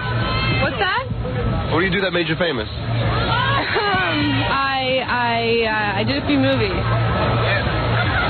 What do you think? I'm John. What do you think of Howard Stern? Oh, I know who you are. So you shouldn't have used that question on her. Yeah, I didn't. That was stupid. You had her. You had her going. Yeah, but what did you want me to? I would have continued that. I would have said, well, like, what movies? I never heard of you. I'm going to elaborate. And then she would have said, you know, some of her big films. You'd say, what part did you play? Yeah, right. I'm sorry, I didn't. Yeah, were you the lead? I mean, no, go don't with even it. say were you the lead. She'd have to say, I was the lead. Oh, you're kidding. We put you on your own. Then as soon as you say Howard Stern, she knows that you're goofing on her. Yeah. Well, I think I only have a second with her. I don't know how long she's going to stay. All right, okay. Well, you should have said to her, hey, is OJ guilty, or... Well, I'm going to get into a whole bunch with her. Hey, isn't Molly Ringwald the girl that Gary swears you saw throw up in the street? Yeah, I think so. I don't know. Hey, Gary, come in and tell that story. That's funny. Baba Booey was walking in Manhattan one day. Wait a second. I didn't see her throw up. Oh. I saw her standing in a pool of vomit. Oh. But it was during one of those Halloween, those gay Halloween parades that gets completely out of control. Gary was down in the Village during Halloween, and that's like really weird. What were you doing there, by the way? I was with K-Rock. We were. You don't remember this? K-Rock got a bunch of listeners together, and we marched in the parade. Yeah. Everybody put on Sgt. Pepper's jackets, and we held radios tuned to K-Rock. Right. Yeah, okay. So anyway. Celebrating. We're celebrating the gays today. Whose idea was that? So this was at the height of Molly's, stardom. Yeah, so Gary looked over and saw Molly, crossing the street? No, she was just standing on the corner. Watching? Just standing. She was standing on the corner with a bunch of friends, I guess waiting for something. And I looked at her, and then I looked down. And she was standing in vomit. A huge puddle of vomit. Oh. So I walked over to say something to her. Yeah. And she gave me the big brush. She's like, not now. I'm busy now. You were approaching her to get an autograph. Right. She thought I wanted her autograph. I just wanted her to get out of the vomit. It'd be funny if Sally Struthers was on her knees eating the big pieces. That'd be funny, or collecting them for people in Africa. All right, here's the continuation of Molly Ringwald. Oh, I know who you are. How are you? Yes, I did. Oh, big fan. Thanks. Have you ever made love in an airplane? No. Should I? Yeah, you should try it, right? Yeah. Well, I guess so. How's she look? OJ, innocent or guilty? OJ, innocent or guilty, Molly? Gee, I don't know. I haven't been following it, really. Come on. I don't live in California anymore. Oh, really? No. Where do you live now? I live in France. Why do you think everyone hates the Jews? Does everyone hate the Jews? I don't think so. Oh, like she never heard that before. You live in France. Yeah, come on. That's home of the Jew hating. That's Jew hating capital of the world. Come on, you gotta know. France hates the Jews. But we're the United States. We'd like to borrow your airspace so we can fly over and help the Israelis. Screw them. Screw you. You remember World War II where we produced for the Nazis? That's right. We made Jew crepes. Yeah. Please, we would like to do business with Saddam Hussein. She lives in France and never heard that everyone hates the Jews. That's a major indication that your career's on a crapper. When you're an American film star and you live in France. There you go. Well, apparently she's modeling now. Is that right? Yeah, that's what I've... How's she look? She looks as good as she's ever looked, as good as she looked in any of the movies, but, she just doesn't turn me on, Really? Does she turn you? I mean, I don't know. The pale red look. I don't know, man. It's not my scene. I'm not into redheads. I don't think so. Do you? Oh. I don't have all these questions written down? I'm a really good-looking guy, so I'm particular. You blow them off. Yeah, I mean, I'm an unusual case. Cavalier. I have an incredible sex life, and, I've had my choice of just about any woman in the world, so it's not fair to ask me. She has nice lips, man. Yeah, she's got nice lips. lips. You used to talk about her lips a lot, the bee-stung lips. Yeah, so does a mule. Kielbasa Queen has nice lips. You know what I'll do? I'll sting Stuttering John's lips. I'll rub some honey on them.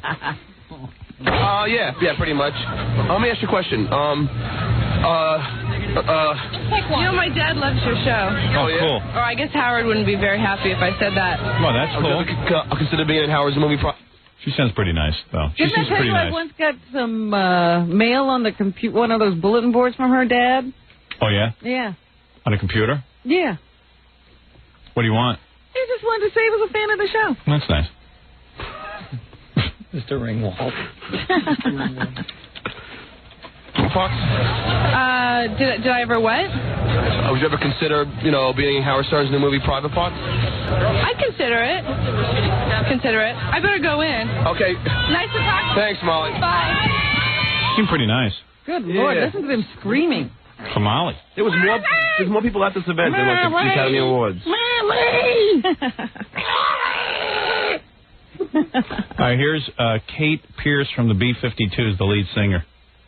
Yeah, I heard she doesn't like me.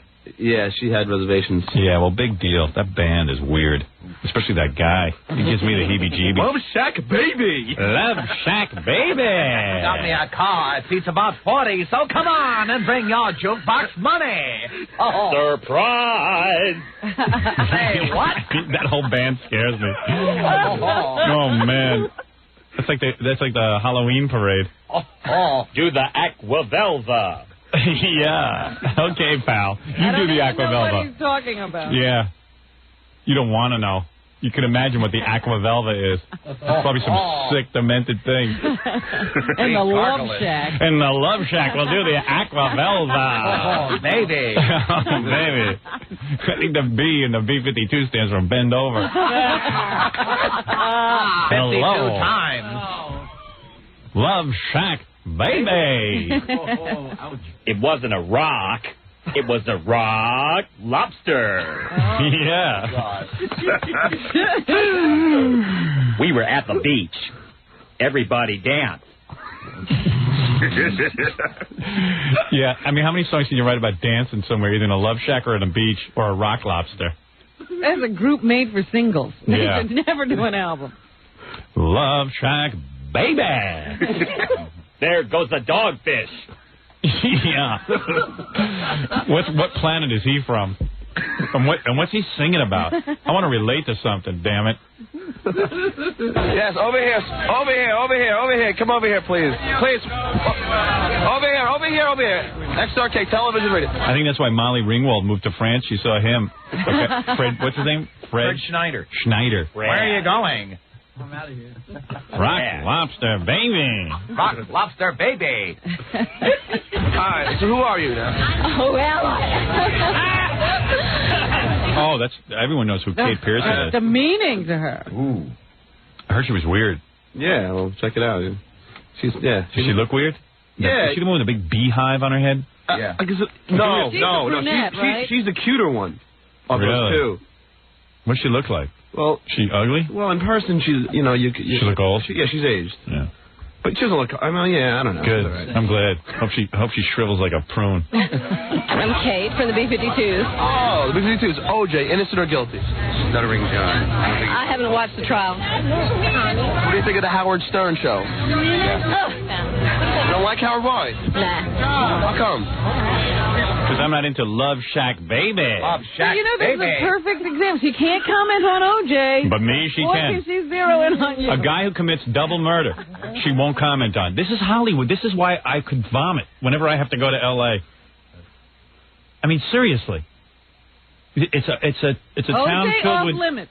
Yeah, I mean, aside from the people, the working people, the Hollywood elite are off their rockers.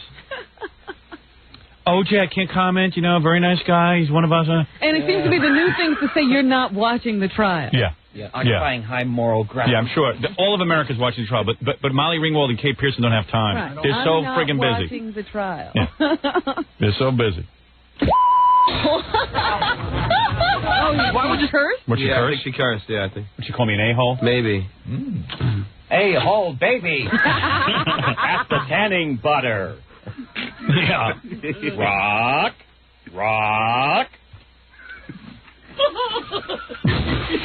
Rock Hudson. What? Rock Hudson. Rock. Why? Nah. How come? Yeah, I think she's an a-hole. Why would you say that? I'm just curious. Laugh. OJ's not an a-hole, but I am. Here's a woman. She can't. A guy who commits double murder. No one can stick up for Nicole and Ron Goldman. No one. No one in this whole country in Hollywood. They are not capable of doing a project at this point. Yeah. Don't want to hurt his feelings. Yeah, they don't want to hurt OJ's feelings. My feelings they're not worried about. He seems really bigoted to me and not very... Haven't killed anyone. I just don't, and it's the kind of thing that you turn on the radio and all this kind of negativity enters in, Yeah, it's not happy stuff like Rock Lobster. Love Shack, baby. Yeah, the most innocuous song that means nothing to anyone. Love Shack, baby. Why can't he just be happy and say Love Shack, baby over and over again? I just kind of rather turn it off. I hear you. Let me ask you a question. Sometimes he's funny. I mean, I have to agree. Sometimes he makes me laugh, but, you know. Well, geez. I'd rather not tune in. Who do you think? Who do you think is a better figure, a 12-year-old boy or Kate Moss? Kate, of course. Well, or a 12-year-old boy, or a 24-year-old boy, or a 40-year-old woman. How much would it cost to get you to do lesbian-style photos in a magazine? $1. Really? What is this for? This is for the Howard Stern Show. What do you think about That's kind of wild. I haven't eaten here yet, but I'm really proud of these models for signing agreements that they're not going to wear fur anymore. They've all agreed not to wear fur, so right on, girls. Who's smarter, Christy Brinkley or Forrest Gump? Who's what? Who's smarter, Christy Brinkley or Forrest Gump?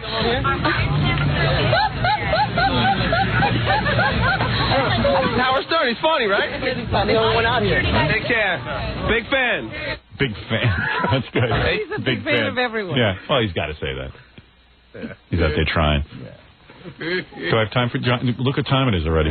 It's crazy. Oh, boy. Do I have time for Jon Stewart? Is he quick? Yeah, it's just, you know. Jon Stewart's that talk show host no one's ever heard of. Isn't that already canceled, that show? Well, that's what I thought, and that's what I asked him, and he said no. I have a cousin.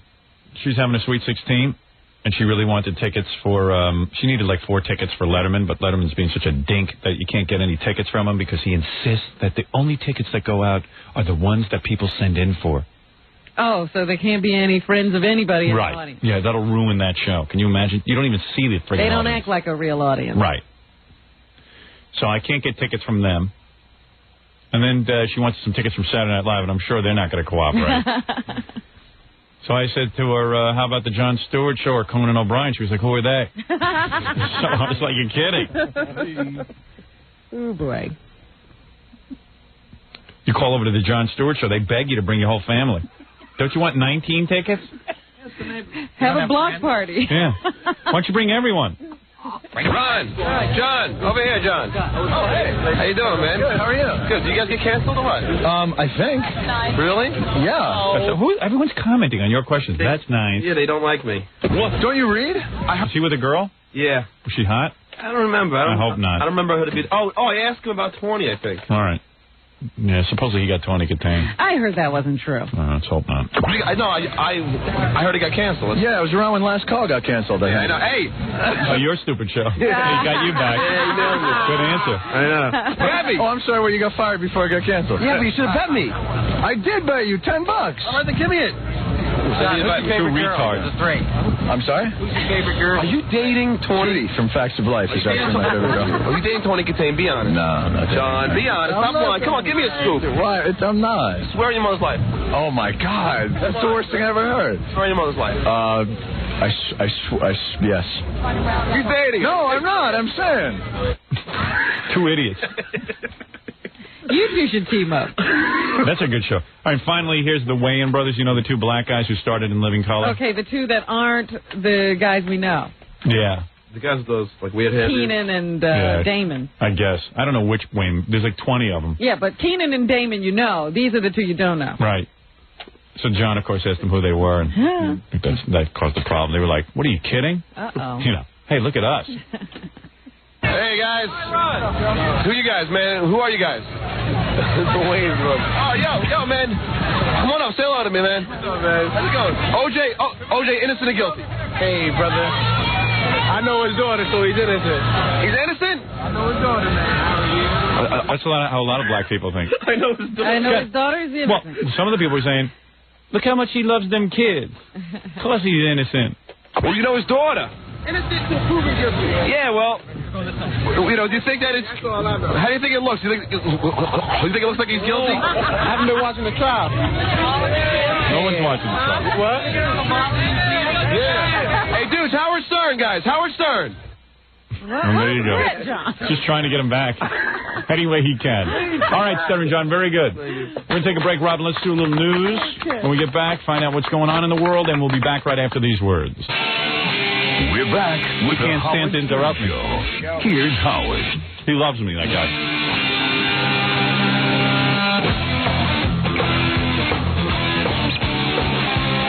Fred enjoys all aspects of the show, even the commercials. You can't win around here.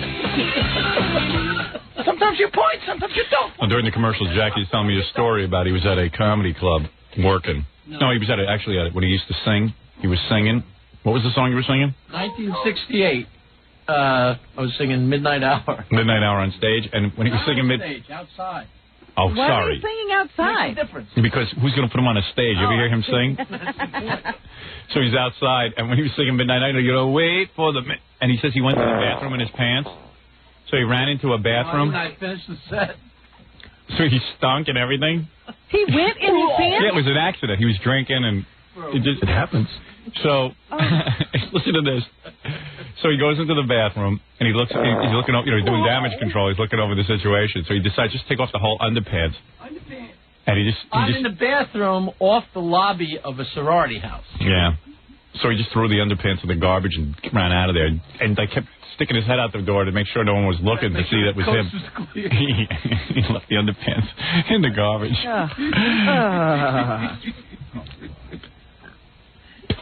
I don't think I've found my underpants in kindergarten pretty bad that I buried them in my parents' backyard when I got home. Same move. Yeah. Because this was way past the skid mark. Oh. This was pretty bad. I remember looking at it, and I was like, oh, my God. Because I didn't want to go to the bathroom in kindergarten, in the little bathroom they had there. Uh-huh. I wanted to wait till I got home where I'm more comfortable, like a puppy. In your own home. Yeah. So I remember I got home, and I'm inspecting them. And first I try to wash them in the sink, because I see my mother do that with my other stains. Oh. And I This just is said, more than a stain, though. Well, my mother had always done that with my stains. And then she would leave the underpants soaking in the sink. And then, like, my sister and stuff would walk in with her friends. Oh. I mean, they would be like, they'd be like, Ma, his underpants are in the sink, I can't wash up. And it was just like, it's totally emasculating. My mother was like, so use another sink. His underpants have some grit. Did he say it was grit? Yeah, grit, she'd call it. I told her it started with an S. It wasn't a G. She called it grit. It was grit in my underpants. So this time I got home and I said, I'm not going to suffer this humiliation because there's so much grit. It's more than grit. This is beyond grit. This is a sand pile. This is deep grit. You know what I mean? Much more volume than a skid mark. So I just, went to the backyard like a jerk and buried my underpants because I didn't want them to find them. Because my mother would have killed me if I destroyed a good pair of underpants. Yeah. Underpants are like gold. Something she could have saved. Yeah, I could. What are you doing? I could have saved these underpants with a little bleach. Could have shouted it out. Yeah, I could have shouted out these underpants. With full strength, all would have saved. Yeah. So even to this day, I can't bear to throw out a pair of underpants. My mother sort of indoctrinated me at an early age. So I've seen you with holy ones. Yeah, I've got those on today. You don't throw them away even when they have holes in them. With the elastic all stretched. Yeah, all worn out. I can't throw them out. They're practically falling off, and you won't get rid of them. Yeah, my wife will say, throw those out. I go, I don't know. They're not fouled, are they? Anyway, so come on, let's do some news, Robin. It's time. All right. Well, first of all, I just wanted to mention that the author of Quivers of Life will be appearing. Where are you appearing today? That's good. I'm not appearing anywhere today. Oh, is it day off? Well, no, I'll be on Channel 2 News with Dana Tyler and Tony Guida this afternoon. Dana Tyler's a puppet head. Dana Tyler looks like a puppet. I don't even think she's human. You think there's strings working her? Yeah, I think that... I'm going to wave over her head to check for strings. Cut her strings. And Tony Guida is going to be... He Anglos it up and says Guida. Oh, is it Guida? Of course, it's Tony Guida. It's Guida. It's Guida. Well, he pronounces it Guida. Yeah, if you were in the news on Channel 2, you'd pronounce it Guida, too. So anyway, I'll be there tonight. He's such a hard-on, Tony Guida. He has no sense of humor. I don't think so. That should be a real joyous appearance. Yeah, as much fun as it was to talk to Sue last night, I think it'll be a little... It'll be the opposite. A little more difficult today to have a good time. Who's going to do the interview with the both? They don't know. In the information I got, they said either or, Dana or Tony. You want my opinion? If it's Tony Guida, why don't you just kiss your ass goodbye? Robin, why do you say those things? Why do you let him do it? Oh, boy, here we go. I'd rather have Puppet Head do it. Hi, Robin. Wee, Dana Tyler with you. Ooh. Yes. Oh, you wrote a book. Oh, look what your father did to you. Ooh. Big hammy hands. Ooh. That's my favorite line in your book. Hammy hands? Big ham hands. I love that. That's so descriptive. Hammy hands. When did that come to you? I love that.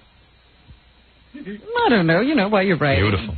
Beautiful Trying to prose. be illustrative. Because that says it all. Big ham hands. Manipulate you. Oofa. Anyway, the author of Quivers. Yes. This woman named Robin Quivers. Go ahead. Come on. Don't be a wise guy.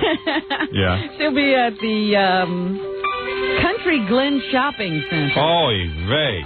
Thursday. What is this Tomorrow, April 13th, doing a book signing at the Barnes & Noble. Where is this and where? On Old Country Road in Garden City. Oh, I know where that is. Carl Place is what they call it. And you're going to be out there signing books? Yeah. What time? Tomorrow. Ooh, does it say? Between 6 and 7. Well, tell me tomorrow in the morning, early in the morning, I'll pump it up a few times. All right. So people know you'll be out there. But I didn't have the place or the time until now, so I thought I'd tell you. And by the way, according to Robin Psychic, this is going to be a very exciting book signing. Excellent. I caught up with Cindy yesterday, and I found out what happened. Some woman she knows happens to use this woman all the time, and that woman happened to say that, yes, she had read me. All right, come on, let's do... Steadily on the phone business is ridiculous. Let's do some news. I have another test for you, a quiz. Oh, good. Well, can the other guys do it? Absolutely. It's a sex quiz. You all say you're sexual experts. Gary, bring in the sound bells and buzzers. So let's go with Sexual Jeopardy here on the Howard Stern Show. Well, hold on. Give somebody a warning here. I got to fix my hair. Music. This could end up on the E! Show. Let me fix my hair. Hold on. With your host, Robin Quivers. Today's contestants are... Me. Disc jockey from Long Island, Howard Stern. Thank you. A joke man from Long Island, Jackie Martling. Hi, Robin. And a strange man from Mars. Fred Norris. Why is it that I get the crappy intro? Hey, Gary, can you bring in that big bell again? I like that. A visitor from another planet. And let's remind our audience at home that Billy won't be playing again. Where's my bell? A lot of complaining yesterday that your bell is unfair. Who cares? It's my show. Who complained, Jackie? Yeah.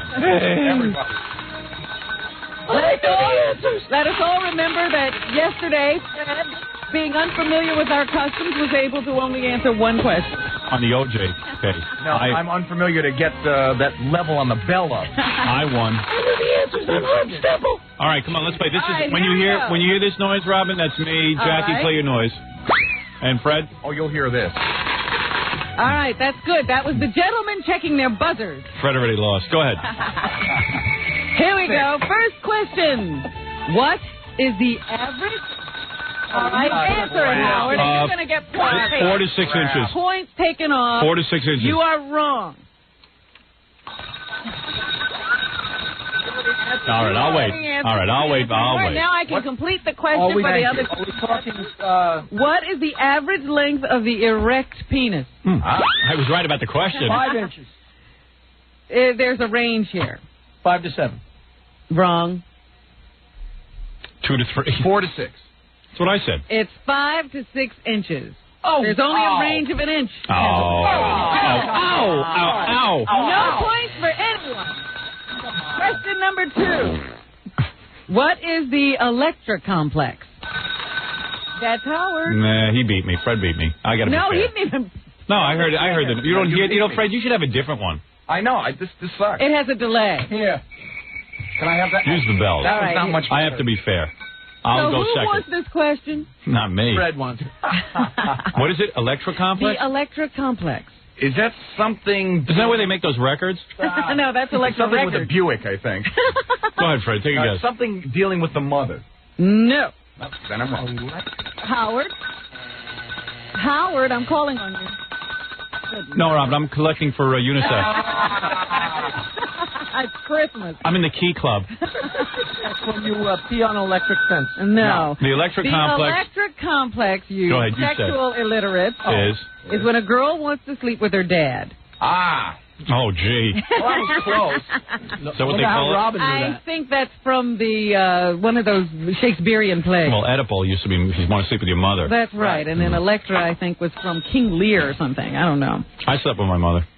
All right. Here's another question. She was pretty good. So did Jackie. Yeah. She really loved me. Long time. Who claims to still be a virgin? You don't even... Oh, okay, go ahead. Choices are you? All right, go ahead. Tori Spelling, A.C. Green, Michael Jackson, Brooke Shields, or none of the above? That was Jackie first. Brooke Shields. Wrong. Howard. None of the above. Wrong. Michael Jackson. Wrong. You're all wrong. I know it's not Tori. Tori on the show. A.C. Green is, but A.C. Green claims. Who the hell is A.C. Green? I don't know. A.C. Green. No wonder she's a virgin. No one ever heard of her. Who wants All right. According to legend. All right, okay. Calm down. You got a hair trigger on Tarzan. How did Catherine the Great die? Jackie. She was having sex with a bull and the strap broke. Wrong. I really don't think it. Sex with a horse and the strap broke. Hey, I was second. Sex with a horse and Robin, I was first. Come on. It was a horse. That's such a... That was a tie. Come on. It was a horse. I was first. Horse. You blurted Thank out you. the answer. I'm winning. You wait until I recognize That's someone? one for Jackie, one for me. I know when I'm first. I'll always be fair. Go ahead. All right, she's not listening. I don't think that Jackie answered one question right. Jackie, no. Shut up. Oh, Jackie didn't answer it? No, that's the only question that's been answered right so far. All right, I'm winning 1-0. Let's end now. I can't take the pressure. Here we go. What is Astroglide? Jackie. No. He blew. So do you. Yeah, but then you should have stopped the question, like you did with me. All right. So I rung in first after the question. You can have it. All right. Astroglide is a lubricant. Very good, Hal. I'm embarrassed to admit I know that. Oh, that's Clyde. Come on. Thank you. Oh, I thought you had to be a little bit more specific. What is a Prince Albert? Howard. Oh, come on. That's so easy. What is it? What's a Prince Albert? Yeah. Come on. That's where you're taking in a can. No, that's oral sex. No, it is not. All right, I'm sorry. Go ahead. Wrong. Fred? Anybody else? That's when you want to have sex with your brother. Oh, I'm sorry. No, go ahead. You want to have sex with your brother. Wrong. What is a Prince Albert? Is it something where you cross-dress or something? A Prince Albert is a pierced penis. Oh, no. Billy knew that one. What is... I don't even know how to pronounce this. Frottage? Frottage. That's where you rub another person to get off. That's very good. Mutual rubbing. Fred has an answer. That's me and you, Rob. That's it. All right, folks, what is a bottle room? A bottle room. Howard? That's weird. It's where you go to be milked? No, that's where you donate at the sperm bank. No. Oh, there's got to be... What is it? This has got to be really weird. I know what is it? All right, go ahead, Jackie. It's one of those weird rooms at one of those sex palaces where you get treated like a baby by the girls.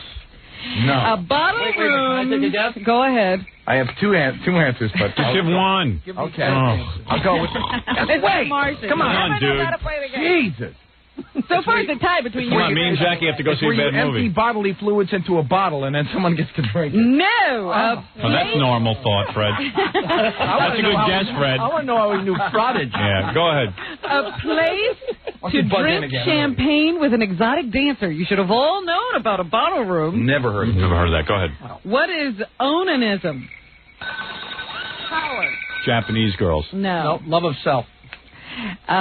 It's male masturbation, is what it says. Well, that's not love of self. I don't think that's accurate. Yeah, you give it up. That's not the And the final question today for our gentlemen, it's still a tie between you and Fred with one answer. No, it's not. I have two.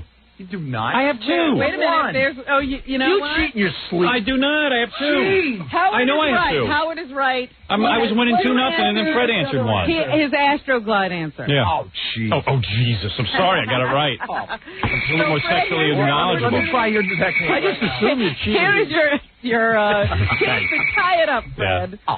What is a shrimper? Howard. The vein in your genital. No. Come on. Small penis, right? Little Is it? What is Nope. No. It's where you do strange things with seafood. A shrimper is a foot worshiper. Oh, I wouldn't know that. There you go. You guys know nothing about sex. Well, now I know. Those are normal questions. I know I won again. Please, That's two retards. from a quiz in Details magazine. Thank you. You all did very poorly. Oh, come on. Let's take a break. I need a rest after that quiz, and we'll be back right after these short words. Short words. Few words.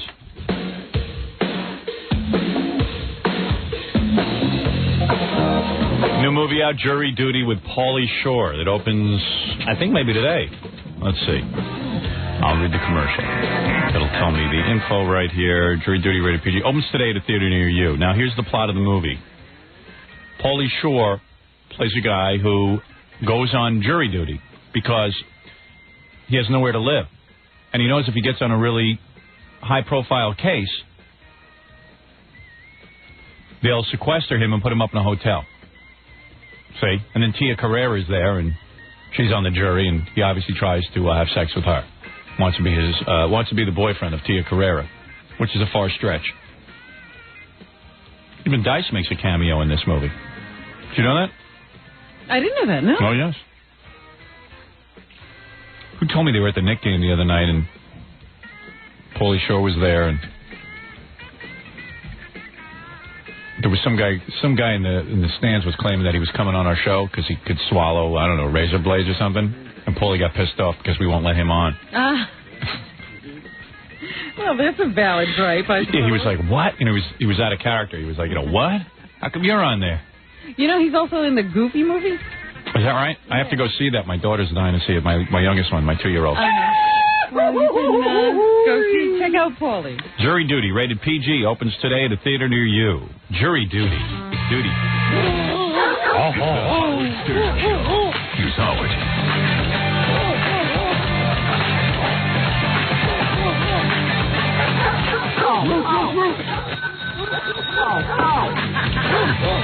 Okay, Robin, what else is in the news? Robin going to be doing a book signing tomorrow. She just informed us. It's very exciting news. Yeah, and somebody just faxed me that you could show up at my Long Island book signing to pay back all the people of Long Island. Yeah, well, you should have told me about it because I'm not even going to be on Long Island tomorrow. Who didn't get a book signing from you. What time are you going to be there?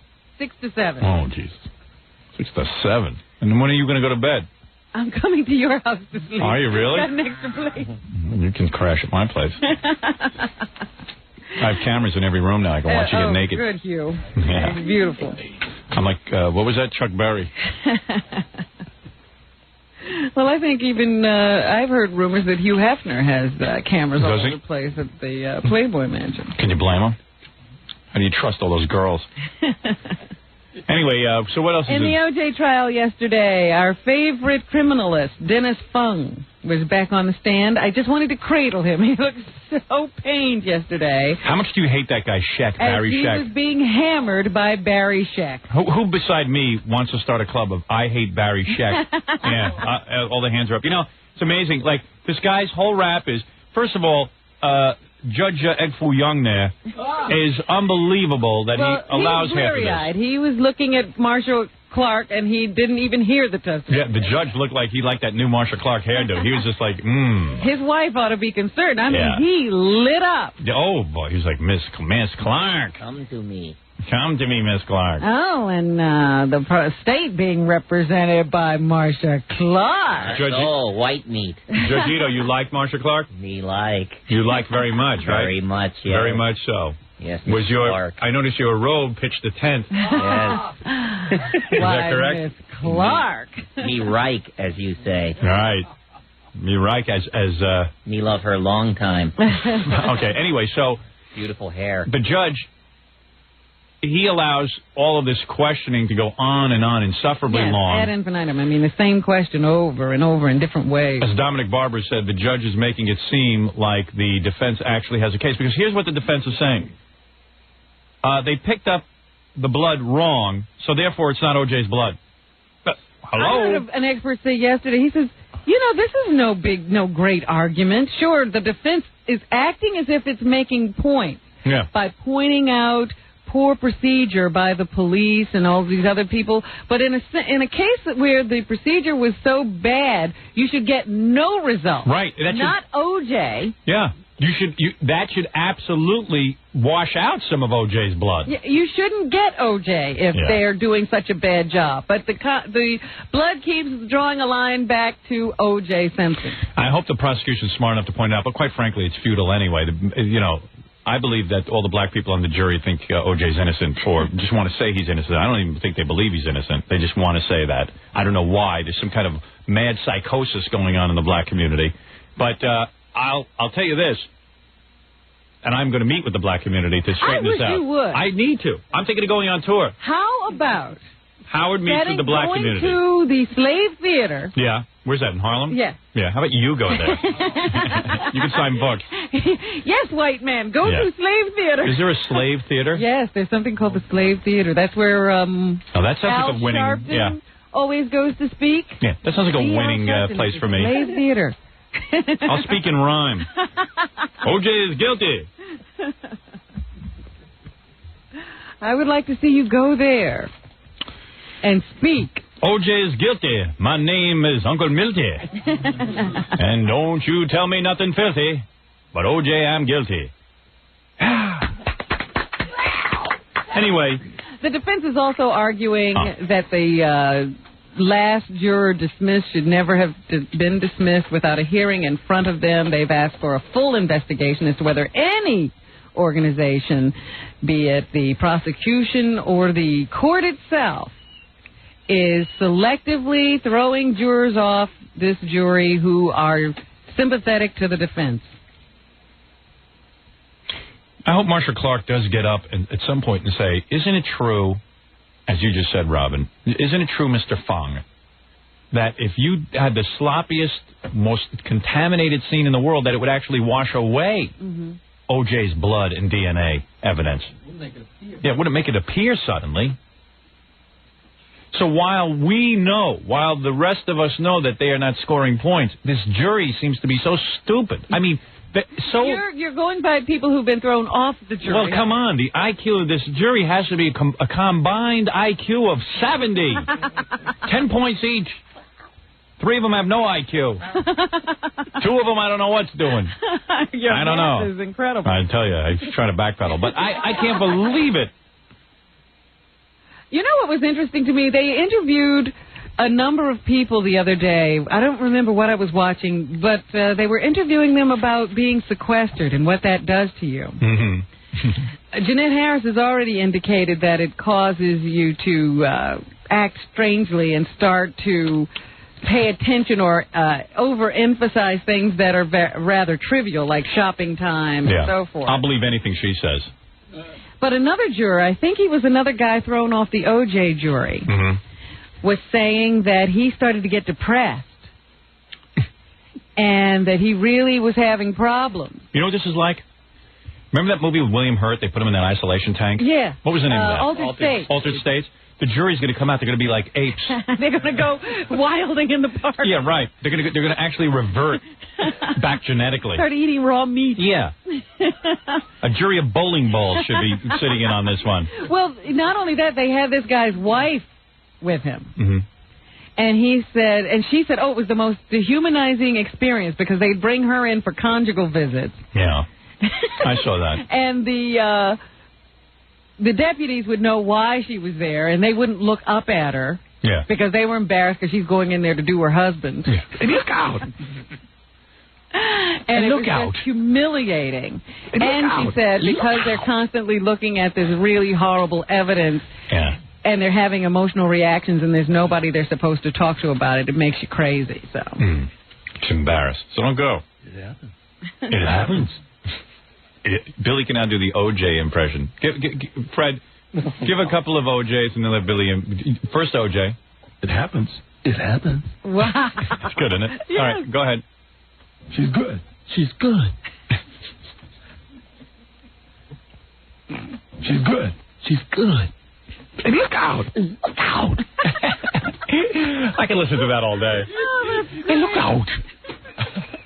And look out. Look out. He's talented. I would love to. I would love to. I would love to. I would love to. And then they brought in a guy who had been sequestered for 8 months during the Charles Manson trial. And he was saying, it was emotionally very, very difficult. Yeah. So. Very difficult. We got a problem. This guy We said got a problem. it was as much like being a prisoner as he'd ever want to find out about. Right. Because now you're being watched by guards. Oh, big You deal. begin to wonder if you're saying the wrong things or doing the wrong things at every moment of the day. These people, you know what they are? Most of them are postal workers. They're all excited. They finally got something big going on in their lives. Just sit there and listen to this stupid evidence. The people are watching you to make sure you don't, disobey any rules. Make sure you're sequestered. Some prison. Nice hotel. All the meals you can eat. Well, it was funny because even Paulie Shore, who's doing this new movie Jury Duty, says, isn't this ridiculous? It's such a farce that I wind up as the jury foreman in whatever case he gets on in his movie. He says, but who's going to be the jury foreman in the O.J. case? Guy probably works at 7-Eleven. Yeah, he's the jury foreman. It's a joke. And he's going to have to deal with this complicated DNA evidence. Guy who was giving you Slurpees the other day. Think he can follow this? This is laughable. They need things broken down simply. You need to get up to this jury and say, excuse me, the blood that everyone's arguing about? It's O.J.'s blood. I don't care how they picked it up. I don't care if they put 12 blankets over those bodies. It's O.J.'s blood. Hello? But I like that juror walks off. She goes, I think there should have been a lot more blood in a murder case like this. The light bulb over her head. I think the prosecution is just spinning its wheels. Yeah. Blowing hot air. They're saying a whole lot of nothing. Yeah, I mean, that Mark Furman, he had to plant all them things. Well, what's his motive? But he went out and killed these people? And where's the evidence? He needed to frame O.J. And if you're going to frame O.J., wouldn't you leave the knife there? And wouldn't you leave a lot more evidence? Why isn't there a murder weapon and all kinds of things? And no one says to her, when they're sitting there interviewing her, well, where do you think the police got O.J.'s blood from? What do you think? Where could they get it from? Look out. Look out. Look out. It's a case that would be settled in 2 weeks. If O.J. didn't have any money. Right. But this is what money can do to the criminal justice system. You could take O.J.'s blood, put blankets on it. You could put gloves on it. You could scrape it up with the 12 wrong utensils. You can pour Snapple on it, and it's still O.J.'s blood. Yeah, how does it keep coming up O.J. with all of this mishandling? Look out. Look out. And O.J.'s getting more and more cocky in that courtroom. He's ready to leave. He sees himself getting out the door. Stock is going up. He's making plans. Hey, look out. Look out. It happens. A friend of ours is in the hospital today, Senator Alphonse D'Amato. Poor guy. Had been suffering chest pains, they say, for about a week, but didn't finally go to see what was wrong until yesterday. He was out with his mother. I finally get a United States senator elected in your pocket. Yeah, he's gonna die. Well, they say this is just a scare. It's not anything serious. He had bad gas. He was all upset with that Judge Ito thing. They sent him to St. Francis Hospital, which has a very fine heart department. You let out a little gas. I get that sometimes. I think I'm dying. A little heartburn. I sit there, I blast away, and I'm fine.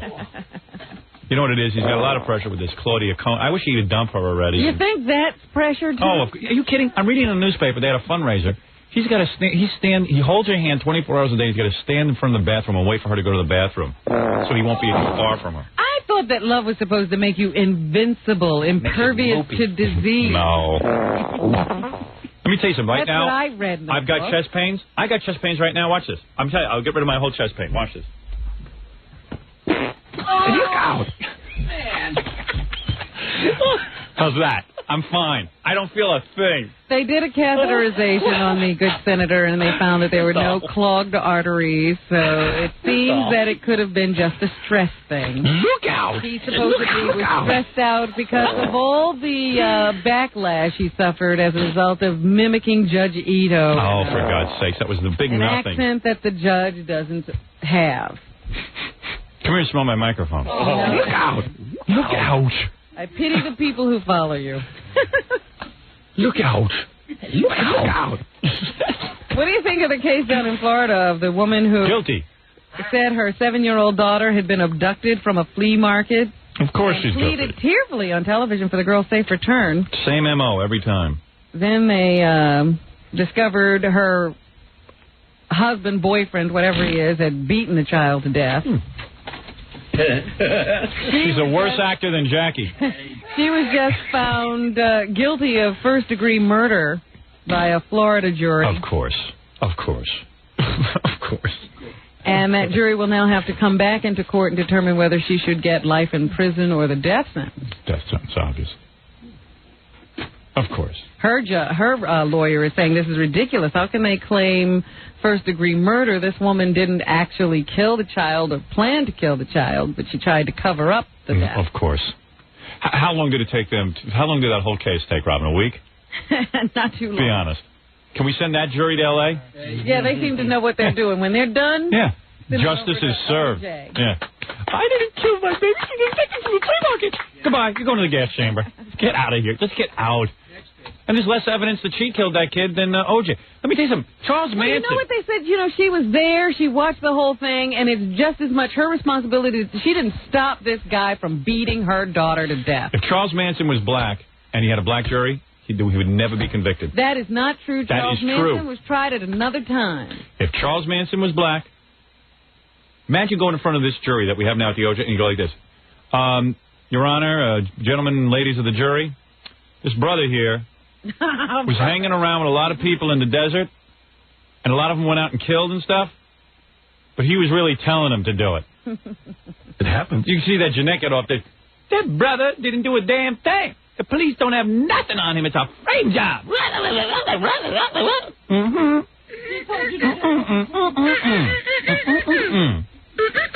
You know what it is? This is the last chance to get back at Whitey.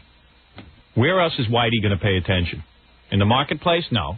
Whitey laughs at the marketplace. Whitey, Chinky, anybody is... Chinky? Yeah. Whoever has green wins.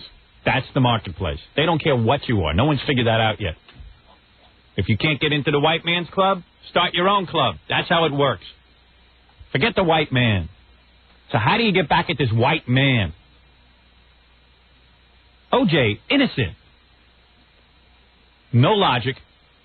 No logic behind it. It's just the white man. We're going to show the white man police department is guilty. Well, there's a logic you don't agree with. Of course I don't. Who would? No logic. Any rational person would not agree with that. There's a logic. That's great. And the logic is now you're going to release a double homicide man unleash him into the... He's only killing white women from their perspective. That's true, too. He's not dangerous to them. That's true. It happens. It does happen. It happens. It happens. Susan Smith, the South Carolina woman who is accused of driving her 2 young sons into a lake and letting them drown. It happens. She's good. Sorry, O.J. She's good. She's good. Is now talking about her molestation as a young girl. Oh, I see. She says it started in the summer of 1987 and continued until a sheriff's investigation began in March the next year. What's her name? Susan Smith. Smith, alive. Listen to this. Did her father have big hammy hands? It was her stepfather, Beverly Russell. Beverly. He was never charged with anything, but he has admitted the allegation. Susan says that she never turned him in because she felt she had to protect him because he was the only father she had. Yeah, good. Rational logic. There you go again. It's logic you don't agree Thinking with. like that jury. She's good. She's good. She was a child. She's good. She's good. She's good. She's good. She's good. In that mob hit, the alleged mob hit that occurred yesterday on the Upper East Side outside of Lenox Hill Hospital, it's so amazing to me. They now think that John Handsome Jack Giordano... Handsome Jack. was set up by the guy he was visiting. See? Look out. I love the mob. But do you see something about the mob? What? This is when the mob goes wrong. Usually the mob will hire their own hitman within their own, Italian background. Not in a case like this. Why is that? Sometimes when they're trying to kill their own, they bring in guys from outside. Because they can't trust their own. Well, you don't want to mess, you dirty your hands. So they brought in some, Puerto Rican guy? The guy's name was Rodriguez. He was the guy they arrested a few moments after the shooting in the car. They don't know that he was the shooter. He might have been the driver. They're looking for an older man who might have been the shooter. But it's just very interesting to me that he was visiting this guy in the hospital, and they have some kind of a personal thing that's going on between them, according to law enforcement officials. And so, of course, he would be the guy who knew when Giordano was coming to visit him and when he would be leaving. And then when the guy was about to get back into his car, this drive-by shooting occurred. Las Vegas, you will kill Giordano. He did not show the proper respect to the family, nor has he paid his vicarish to the Godfather. Vicarish? His vicarish. And do me a favor.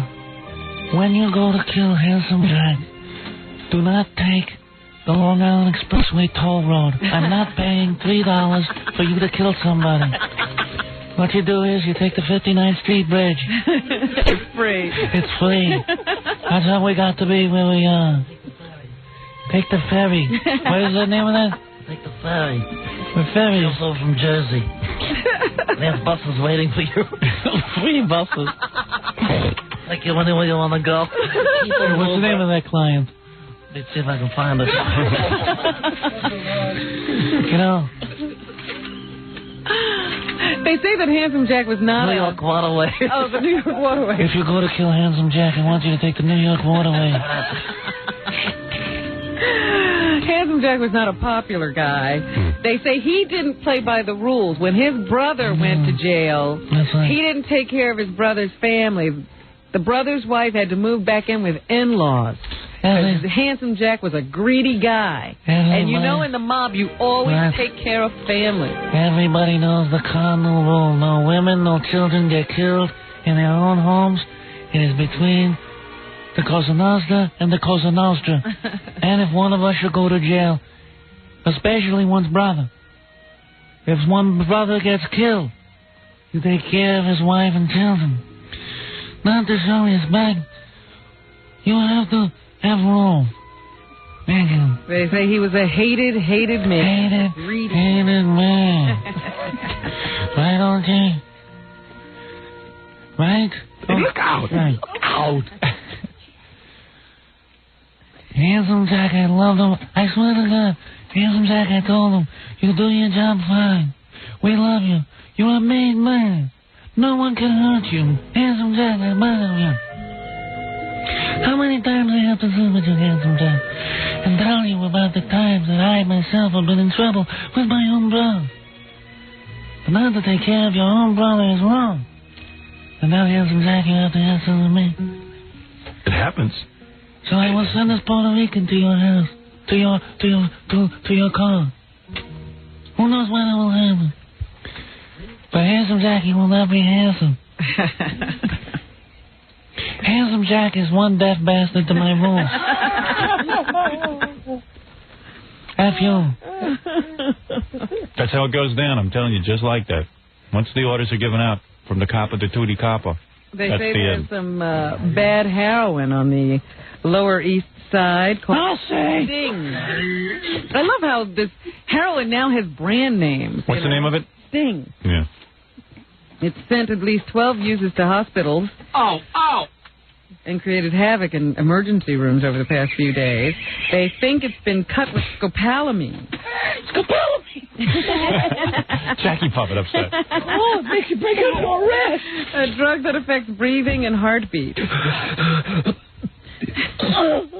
So, watch out. Look out.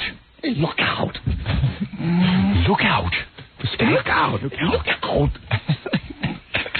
I see in the paper today that Sarah Lee Kessler, who is mounting a civil suit against Channel 9 WOR here in New York because she feels that they discriminated against her because of her Jewish religion. It happens. Is now lashing out at Russ Salzberg, the sports reporter. Where's the bad sweaters? Over at Channel 9. She says they're using him as an unofficial mouthpiece to retaliate against her. I work for Channel 9. I could call them a lot of bad things. I don't know if they're anti-Semitic, though. I don't think they fired Sarah Lee Kessler from the news because she's Jewish. That's a tough one to prove. And I guarantee you Channel 9 ain't paying me to say that. Salzberg now says he won't comment on Sarah Lee anymore. It's a waste of his time. Bobby Rivers, who is former VH1 VJ, and who has been working at WNBC Channel 4 here in New York, says he's decided not to return to the station. Yeah, he decided? Well, he walked out in some kind of a contract dispute in January. Because he's Jewish. Because of some of his freelance assignments. I don't really know what the problem was. Well, I know what the problem is. They give him the idiot work. Well, he says, I loved entertaining viewers. Bobby Rivers? But behind the scenes, I was beat down. He says he felt a bit like Tina Turner leaving Ike when he quit, so. Who knows? I don't quite understand. Yeah, like, where's he going? That's like Al Roker gets all the eating assignments. Have you ever noticed that? Al Roker's this big, fat weatherman that we have here in New York. I mean, so disgustingly fat that his whole ass blocks out Texas on the map, on the weather map. You can't see the weather map. Yeah, when he does New York weather, he's pointing to New York, and all of Texas is blocked out by his ass, and Texas is big. Next rad. Yeah, so wherever they have like an eating thing, like a festival for sausage or they send him out there and he's eating. He's just eating and weathering and farting and he gets every bad street festival. He's eating he's eating like lamb from a cart. He's gonna eat falafel, yeah, all that stuff that you don't know really what it is. And Bobby Rivers does all like the pussy shows. Like, you know, I'm here. We're at the cat show. The cat show. That's the Rock Lobster. And I'm here at the what the hell did I see that one time? Car washing. Yeah, right. I'm here at the car washing for like heavy news. Yeah, all those really bad fundraisers. Yeah. That's what he would do. Bottom of the barrel newscasting. Yes, the high school kids are out here washing cars. Yeah, the goofy guy. He's like Urkel. The only reason I watch him is because I know there's a black guy I could kick his ass. For sure. You feel safe with him. Yeah, I do. Mary Jo and Joey Buttafuoco are continuing to mount their campaign to keep Amy Fisher in jail as long as possible. They met yesterday with the woman who says she has now become the brunt of Amy Fisher's obsessions. She had some kind of jailhouse love affair, she said. It happens. With Amy Fisher, and now Amy Fisher won't leave her alone. She claims to be afraid for her life. Joey and Mary Jo met with her to enlist her aid in making sure Amy serves her full sentence, and they say she didn't have to be coerced. The woman is in fear for life. In June of 1993, Fisher told this woman, according to her, that I'm going to get someone to wipe out their whole family, talking about the Buttafuocos. Well, don't get that guy who tried to get Handsome Jack. He botched it. Mary Jo and Joey say that the parole board needs to understand that this woman is still obsessed with this family, and she's ready to go to any extreme to take out her hatred, whether she serves her full sentence or not. Joey's going to drag this out longer than the O.J. trial. Look out! If you're looking for a nice Mother's Day gift, the New York Lottery is coming to your aid. They are going to be selling a lot of instant cash games for Mother's Day. Is that right? For $2, a player has 3 chances to win. The prizes go up to $10,000. Yeah, I know my mother would really like Scratching that. off and matching 3 like prize amounts. Here, Mom, here's a lottery ticket. And $1,000 for matching 2 amounts. Here, Mom, it could be nothing or something. Right. Here, Mom, here, I spent $2 on you. Ow! Thanks for giving me life. Yeah. That's a really nice gift. It means a lot. Ow! Hey, baby, I got you a lottery ticket. Mom, I was thinking of you. And by the way, you have about as much chance of winning this as getting hit by lightning. $2, I'm a real sport. I'm going to buy you 2. And what is wrong with That's what you ought to get your mother. law enforcement officials, Howard? What about them? They don't seem to know how to make an arrest. Every time somebody's arrested in this country, there seems to be something wrong. Well, because we have become nuts with all of these lawyers. You see that guy Barry Scheck? You didn't pick up the glove right. You put the blanket on wrong. It's OJ's blood. Glove? Yeah, that's the... Okay, you know what? That's the glove. That's the blanket. OJ's blood is there. Guilty. What is there to do? A federal magistrate recommended yesterday that prosecutors should not be allowed to use a written statement by the daughter of Malcolm X acknowledging her role in an aborted plot to kill the Nation of Islam leader Louis Farrakhan. Why? Because at the time they were doing this investigation, They followed this woman into her home without a warrant. Oh, for God's sake. And they came in uninvited. Yeah, let her free. Let everyone free. But if the guys who are supposed to go out and do this stuff don't know the rules, who does? Nobody. These guys don't know. There's so many rules. You've got to be an attorney now to be a police officer. They don't have the manpower. We are overrun with crime. And then you got these nudniks like Barry Scheck, who just came into my life. I'm in the middle of a court case, and now I got a new guy to deal with. And he comes, yeah, and he comes in. He's got a thing on the side of his nose. I don't know what that is. He's got a box or something growing on his nose. And he's on there, and he is top notch. He's going to confuse all those low IQs. That's right, the blanket. There was a blanket on the OJ blood. Innocent. It's going to confuse everybody on there. Anything that shows that somebody's guilty doesn't count. You don't know about their IQ. Oh, boy, I bet you I'd love to get that jury out and give them an IQ test. But right now you're just supposing. You bet. Okay, you got me. I would love to.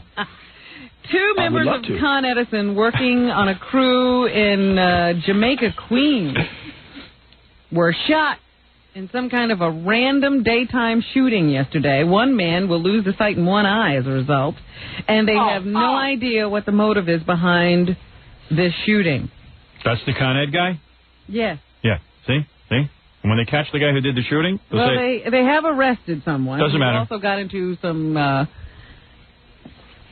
shooting and exchange of gunfire with the police. And he'll go free. I guarantee you the jury will say, well, they didn't do it right. They shot at him. Some of the unions that represent utility workers around town say that it's not safe out there for them. They've become targets. And then, as soon as you say you don't want to go into certain neighborhoods as a Con Ed worker, they call you a racist. And so you can't win. The world is going to blow up. I, fortunately, have built a bunker. I will be the one last person alive. I will create a superhuman race. Of what? From my loins. Of what, Howard? Superhuman race of what? Masturbators. Superman. That's right. Tell them. Best masturbators in the world. Right. We create a super race. Super race of broadcasters. All they'll be able to do is broadcast. Each other, because the rest of the world won't be here. And conquer the world. Gerard Depardieu is here in New York. Didn't he admit to rip? Of course, I ripped many women. What did he say? He recanted. He said he didn't rip. No, I didn't rip them. I still love their ass. Big fat Frenchman. He's here working on a romantic comedy with Whoopi Goldberg. Now, those two look like they should be together. They're acting. That I believe. A big fat Frenchman and Whoopi. There's two things I love to eat. Yes? Pigs and pigs. Thank you. But it says his 25-year marriage to Whippy. Elizabeth. I never ripped Whippy. Whatever her name is. She's a bigger pig than the pigs are it. Is falling apart. So Gerard Depardieu has been married for 25 years? Yeah. Oui. His home life is a mess right now. They say he's got some model girlfriend who just had a baby out of wedlock. Well, yeah, I'd say that's a mess. 2 years ago. His 23-year-old son, Guillaume, is serving time in a French prison for selling heroin. Good boy. When he gets out, he'll make you sip for it. And now his wife, an actress turned psychiatrist, has decided to throw him out of the house. Of course. So he's much happier to be here than at home. With Whippy. And finally, a romantic story. Whippy has brown eyes, doesn't she? Yes, she does. Montel Williams was looking for a way to celebrate his wife Grace's 30th birthday. You mean Bambi? Bambi Jr. Now she's changed to Now she's Grace. She used to be a stripper named Bambi Jr. I'd love to rip her. I mean, excuse me, a dancer. An exotic dancer. He chartered a helicopter to the Hamptons just for dinner. See, this is what gets you into trouble, guys like Montel. Yeah, well, you know what? He couldn't be doing this for a black woman, a beautiful black sister. He's busy with the white women. What difference does the color You know skin exactly make? what it makes. What? Him and that Whippy. You'd never do it for Whippy. Beautiful black sister out there waiting to be swept off her feet by a hard-working black man. A man who got a few breaks. No, you can't help him out. I don't understand what the racial problem is. There's a lot of rage amongst my fellow blacks, my fellow Afro-Americans. Race doesn't mean anything. Sure it does. She's good. She's good. He fell in love with this woman. What's he supposed to do? He could love a nice black woman. He might have been trying, but this happened to him. It sure did. White skin makes his skin pulsate, his heart pulsate. You don't know that for a fact. Wait, bright and tight. What?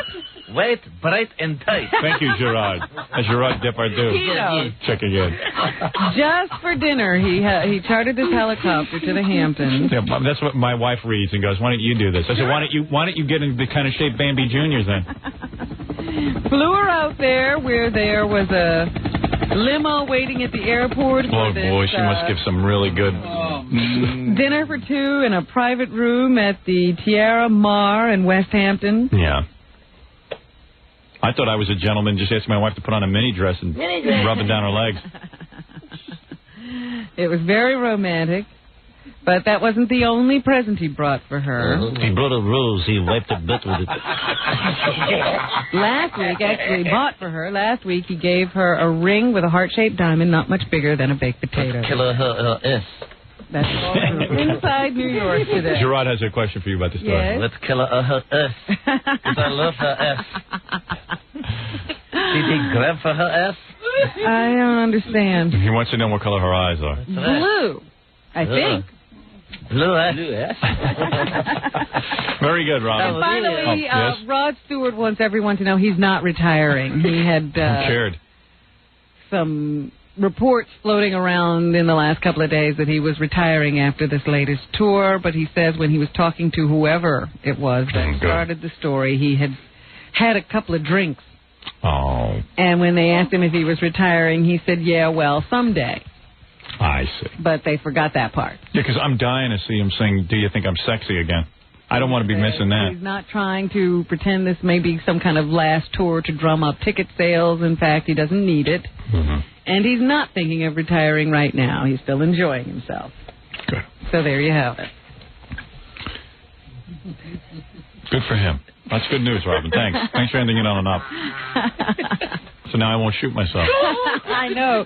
You're very concerned that you won't get to see Rod Stewart live. I have to go home and yell at my Barry Sheck. All right, let's have the plugs. I'll do those, Robin, of course, tomorrow at a bookstore on Long Island named Barnes & Noble on Old Country Road, 91 Old Country Road. I left your Bic. Signing her Bic and greeting her fans. Yes. Did Gerard like my Bic? I left her Bic. Of course, everyone loves it. Jackie the Joke Man Martling to order Jackie's Wild... What was that, Gerard? It was Bill Crip. It was what? It was Bill Crip. Bill Crip? Bill Crip. Oh, you don't believe it? I didn't believe it. Well, you can believe it. Yeah. Is that what he said? That's what I said, Bill Crip. Are you deaf? Jackie the Joke Man Marlowe to order Jackie's Wild Comedy CD or cassette. It is $10 plus $3 shipping and handling. Ow. Jokeland special, buy two, get one free. Call 1-800-323-KING.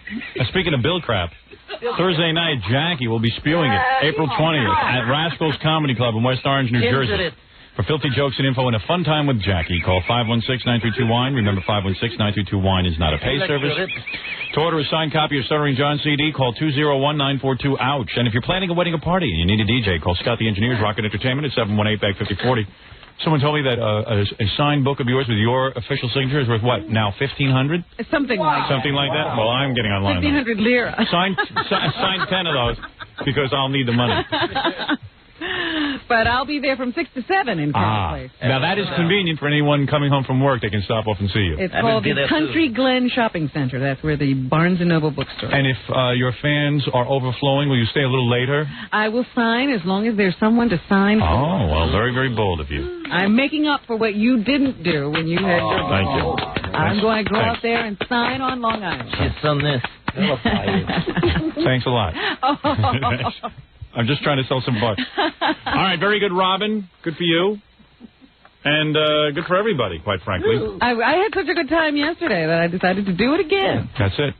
You got to do it while you're hot. Got to get out there. I'd love to see you come out. Okay. Say hello. I'd love to. Look out. She's good. She's good.